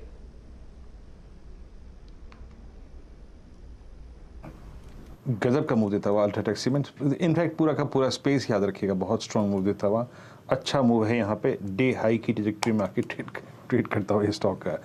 मीनवेल कोल इंडिया को देखिए, कोल इंडिया गजब निकला और अब इस दौर की हाईएस्ट ट्रेजेक्टरी पे जाके बंद होता हुआ। और जरा ओआई के दृष्टिकोण से एक बार आज की शीट को दोबारा देख लेते हैं कि आज सेक्टर स्पेसिफिक और हीट मैप के आधार पे इस बाजार का स्ट्रक्चर क्लोजिंग के वक्त कैसा लग रहा है। कॉनकॉर सीएनबीसी आवास की खबर लक्ष्मण जी के सौजन्य से जो आपको मिली, लैंड लाइसेंसिंग फी के रिडक्शन को लेकर वो उसने कमाल किया। एक समय स्टॉक जो था वो अपने करियर के हाई पे चला गया था, but still I mean with 8.2% price hike intraday में मेरे ख्याल से ये 12-12.5% का अगर आप देखें इजाफा भी दिखा रहा था। स्टॉप गेनर डेरिवेटिव्स में huge long FSL first source अगर आप देखें तो यहाँ पर काफ़ी अच्छा खासा एडिशन हुआ लॉन्ग का। श्री सीमेंट, जी, अल्ट्राटेक सीमेंट, ये कुछ काउंटर्स थे जिनमें सब्सटेंशियल लॉन्ग आज बिल्डअप देखा गया। आपकी स्क्रीन पे कौन कौन, first source Shri cement, Vodafone idea और जेके सीमेंट, शॉर्ट कवर था डिक्सन में वाइट गुड सेगमेंट में। उसके बाद बायोकॉन, जेएसपीएल और माफ करिएगा जीएसपीएल, इट्स ल्यूपिन। आज फार्मा में अगर आप देखें ड्यूरिंग द क्लोजिंग कुछ शॉर्ट स्क्यूज देखा गया और शॉर्ट बिल्डअप था टाटा मोटर्स में। आज Tata Motors exactly 100 day exponential average के आसपास बंद होता हुआ। और बजाज ऑटो सुबह खबर अगर आप देखें अच्छी नहीं थी, याद रखिएगा सीएलएसए का जो टेक था उसके मुताबिक उन्होंने अपना आउटलुक थोड़ा सा ट्रिम किया है यहाँ पर, स्पेशली इस बात को देखते हुए कि जो एक्सपोर्ट मार्केट है जो कि एक कहीं ना कहीं सेवर था बजाज ऑटो के लिए अब तक, वो थोड़ा सा अगर आप देखें खराब पड़ता हुआ। InterGlobe aviation, federal bank, union bank, ये कुछ काउंटर्स थे जहाँ पे शॉर्ट बिल्डअप हुआ। उसके बाद लॉन्ग अनवाइंडिंग अशोक लेलैंड में, एक्साइड में, टीवीएस मोटर्स में, एबीबी और आईडीएफसी में देखने को मिली। और शॉर्ट बिल्डअप था, शॉर्ट कवरिंग कहाँ पे थी उसमें याद रखिएगा बायोकॉन था, जीएसपीएल था, डिक्सन था, ल्यूपिन था और गुजरात गैस था, इंडस टावर्स था, वर्लपूल था। वाइट कुछ सेगमेंट में आप देखें कुछ हरकत देखने को मिली थी आज और इस पर कल भी निगाहें रहेंगी। क्लोजिंग निफ्टी की 17,629 के आसपास आती हुई, it's good above all moving averages. 10 day से भी अगर आप देखें तो अप्रॉक्सीमेटली ये 30, 40, 45 पॉइंट का अगर आप देखें डिफरेंशियल है। निफ्टी बैंक की क्लोजिंग आ रही है, अप्रॉक्सीमेटली जो जोन है वो है 39,460 का। Still this is a close above 10 day exponential moving average. तो दोनों ही इंडेक्सेस याद रखिएगा अभी भी आज के इस हल्की सी सॉफ्टनेस के बाद आज सुबह एसजीएक्स निफ्टी करीब समझ लीजिए 200 पॉइंट नीचे था, खुले भी हम वैसे ही थे, but still it's a close above 10 day exponential moving average, shortest moving average. अगर मैं सेक्टर्स के लिहाज से देखूँ ना, I mean the top OI gainers आज के पूरे बाजार में, इनफैक्ट एक सेकेंड, अगर आप ओआई गेनर्स को देखें तो सबसे बड़ा ओआई बिल्डअप जो है वो सीमेंट स्पेस में ही हुआ है, याद रखिएगा। बिल्कुल सीमेंट स्पेस आज सब्सटेंशियल ओआई लेके गया अपने साथ, उसके साथ वाइट गुड सेगमेंट में थोड़ा सा ओआई एडिशन अच्छा खासा था। और अगर मैं सीमेंट में ही देखूं तो आज सबसे बड़ा ओआई गेन हुआ था जेके सीमेंट में 19.5%, एसीसी अल्ट्राटेक सीमेंट में 4.2%। उसके बाद अगर आप और कुछ स्पेस को देखें, कैपिटल गुड्स को देखें तो यहाँ पर आज लॉन्ग साइड में एस्ट्रल में, डिक्सन में 3.6% का एडिशन। और उसके बाद बैंकिंग को देखूं, बैंकिंग थोड़ा ठंडा पड़ा हुआ था, बट स्टिल यहाँ पर भी आज बंधन बैंक, एक्सिस बैंक ने अच्छा किया। एक्सिस बैंक में वो एडिशंस काफ़ी अच्छे खासे थे। ऑटोमोबाइल्स में क्या हुआ देखिए, आज ऑटोमोबाइल्स में कुछ ठंडा व्यवहार था, सारे के सारे स्टॉक्स बैकफुट पे थे। सिर्फ एक अगर मैं अपोलो को छोड़ दूँ तो अपोलो टायर्स को, और अगर आप देखें उसके साथ एफएमसीजी में आज कुछ बाइंग नजर आई। Godrej CP huge OI addition 11.7%, Asian Paints 3.9%। Specially अगर आप देखें तो जिस प्रकार की हमने क्रूड में सॉफ्टनेस देखी उसके बाद, और बाटा इंडिया ये करीब 1.5% और बर्जर पेंट्स करीब 2% का ओआई लेकर बंद होने की तैयारी करता हुआ। चलते हैं इस क्लोजिंग को समझने के लिए वॉल पे हर्षिता के पास। Harshita, over to you. जी हाँ वीरू, और इससे पहले कि हम उस वॉल पे जाएं, एक बार डाउ फ्यूचर्स का भी जायजा ले लेते हैं, क्योंकि डाउ फ्यूचर्स इशारा कर रहे हैं कि वो करीब 20 पॉइंट ऊपर खुलेंगे। तो एकदम फ्लैट ओपनिंग की तरफ इंडिकेशन डाउ का। नैस्डैक भी करीब 28 अंकों की बढ़त के आसपास ही ट्रेड करता हुआ दिखाई दे रहा है। तो एक हल्का सा पुल बैक देखने को मिलेगा। याद रखिएगा ट्रेजरी यील्ड्स में इजाफा देखने को मिला था और उसी के चलते ग्लोबल मार्केट्स और यूएस में स्पेशली बिकवाली का दबाव बढ़ता हुआ। लेकिन भारत में आज हमने देखा है दायरे में कारोबार 17,627 के आसपास क्लोज देखने को मिला। डे लो से रिकवरी जरूर हुई है, क्योंकि 17,484 तक का निचला स्तर छुआ था, तो वो फिलहाल इन कंट्रोल में आते हुए 17,500 के ऊपर, 600 के ऊपर एक क्लोज पॉजिटिव ही मानना चाहिए। 30 पॉइंट की गिरावट रह गई है इस समय इंडेक्स में। निफ्टी बैंक देखिएगा, निफ्टी बैंक में प्रेशर ज्यादा, 200 अंकों तक का नुकसान यहाँ पर बनता दिखाई दिया है। 39,450 के आसपास दरअसल ये इंडेक्स जाकर टिक रहा है। वेरी क्विकली आपको दिखा देते हैं निफ्टी बैंक में क्या क्या कमजोर था। तो निजी बैंकों में कमजोरी, पीएसयू बैंक उतने ज्यादा नहीं टूटे हैं जितने निजी बैंक टूटे, डिस्पाइट द फैक्ट कि मॉर्गन स्टैनली ने कई सारे बैंकों में अपने टारगेट्स बढ़ाए, लेकिन आज बैंकों का दिन था नहीं। आईसीआईसीआई बैंक करीब 1% नीचे, एक्सिस में हमने देखा बहुत फ्लैट कारोबार, एचडीएफसी बैंक जैसे ट्रेड्स, कोटक महिंद्रा बैंक जैसे ट्रेड्स में आधे % तक का प्रेशर बनता हुआ दिखाई दिया है। क्या चला? तो निफ्टी आईटी, और निफ्टी आईटी में बहुत दिनों बाद दरअसल तेजी बनती दिखाई दी है। लगातार एक तरफा बिकवाली के ग्रिप में रहा ये इंडेक्स, 140 अंकों की बढ़त पर ये तेजी आई। हैप्पीएस्ट माइंड, फर्स्ट सोर्स जैसे काउंटर्स, थोड़ा सा टीसीएस, थोड़ा सा इन्फोसिस जैसे काउंटर्स में तेजी का मूव आया, तो ये फिलहाल इंडेक्स थोड़ा बहुत मूड में आता हुआ दिखाई दिया है खरीदारी के। लेकिन आज का दिन सीमेंट कंपनियों के नाम, अल्ट्राटेक हो, ग्रासिम हो, जेके सीमेंट हो, जेके लक्ष्मी सीमेंट हो, रैमको सीमेंट हो, आउटपरफॉर्म करता हुआ दिखाई दिया है। तो आज की क्लोजिंग 17,628 के आसपास 26 अंकों की गिरावट पर। निफ्टी बैंक 207 पॉइंट नीचे। आपके लिए हीट मैप पेश कर देंगे जो आपको क्लियरली एक पिक्चर दिखाएगा कि सिचुएशन कैसी थी। आज फिर गिरने वाले शेयरों की संख्या थोड़ी सी ज्यादा है बढ़ने वालों की तुलना में, इंडेक्स में specially. Tata motors, Bajaj auto, MNM, Maruti, Eicher, ये जो ऑटो कंपनियां थी वहां पर हमने देखा कुछ मुनाफा वसूली आई। इसके अलावा रिलायंस इंडस्ट्रीज का ज्यादा साथ नहीं, आधा % प्रेशर में ये। आईटीसी जैसे काउंटर्स भी मुनाफा वसूली में, एचयूएल जैसे काउंटर्स थोड़े बहुत साइडवेज रहे हैं। मेटल्स में Hindalco, Tata steel, JSPL, JSW steel जैसे स्टॉक्स में कुछ प्रॉफिट बुकिंग आज के दिन थी। तेजी में Shri cement, UltraTech cement, Adani port में खरीदारी, ग्रासिम में खरीदारी, तो ये तेजी वाले काउंटर्स। टीसीएस विप्रो आप देख रहे हैं पॉजिटिव टेरिटरी में, इन्फोसिस आधा % ऊपर, और साथ ही ध्यान रखिएगा बीपीसीएल आज थोड़ा सा चमकता हुआ दिखाई दिया। टाटा कंज्यूमर में तेजी देखने को मिली। ये कुछ ट्रेड्स हैं जो दरअसल पॉजिटिव साइड पर बैठते हुए दिखाई दिए हैं। कुल मिलाकर एक एवरेज सेशन आज का। स्टॉक स्पेसिफिकली हमने देखा ऑफ कोर्स काफी ज्यादा एक्शन देखने को मिला। चलिए अब सीधा सौदा में किन किन स्टॉक्स का जिक्र सुबह में हुआ था, उसमें से कौन से ट्रेड्स एकदम हिट साबित हुए हैं उसका जायजा। तो आशीष ने तालना प्लेटफॉर्म्स को एक बार फिर जोड़ा, 5% के गेंस। पारस डिफेंस चेक रिपब्लिक के साथ करार के साथ 2.5% की तेजी, एंटी ड्रोन सिस्टम्स के लिए वो करार हुआ। ग्लोबल स्पिरिट्स 1.5% ऊपर, तो पीवीआर में उन्होंने कहा था कि थोड़ी सी सेल साइड की पोजीशंस आएंगी, 1% नीचे था वो काउंटर। सुमित ने तेजी वाले काउंटर्स ही पकड़े। अरविंद स्मार्ट स्पेसेस 6% ऊपर, वेदांत फैशंस, केईआई इंडस्ट्रीज और पतंजलि फूड्स जैसे काउंटर्स थे जो आउट परफॉर्मर्स रहे हैं आज के दिन। तो ये था सीधा सौदा का अपडेट। चलिए आप सभी से लेंगे इजाजत। फाइनल क्लोज पर हम 17,624 पर 31 पॉइंट की गिरावट पर टिके हैं। एक डाउन डे रहा, लेकिन पॉजिटिव ये है कि मिड कैप्स में तेजी रही और मार्केट प्रेस दरअसल पॉजिटिव रही है। निफ्टी बैंक में कुछ हल्का दबाव। लेंगे इजाजत आपसे, लेकिन वीरू और मैं आपसे फिर कल सुबह मुलाकात करेंगे। बने रहिएगा सीधी से आवाज के साथ। नमस्कार।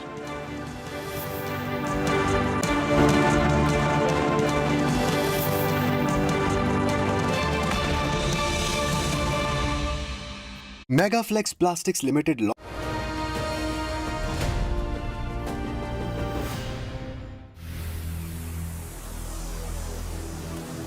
एक बार फिर से स्वागत है आपका सतीश धवन स्पेस सेंटर श्रीहरिकोटा से। मैं हूं आपके साथ विपिन भट्ट और इसरो की हमारी ये यात्रा जारी है। हमने आपसे कहा था कि अपनी सीट की पेटी बांध दीजिए, क्योंकि अब हम इसरो के यात्रा के उस हिस्से में आपको लेकर चल रहे हैं जहां पर बड़े बड़े स्पेस एक्सपीडिशन किए गए, यानी कि चंद्रयान भेजा गया, मंगलयान भेजा गया, चंद्रयान 2 की यात्रा हुई। तो आइए इसरो की इस पूरी कहानी को भी हम भी नजदीक से देखते हैं और समझते हैं कि कैसे इसरो ने इन बड़े एक्सपीडिशंस को अंजाम दिया। सबसे पहले चंद्रमा की तरफ जाएंगे चंद्रयान 1 में।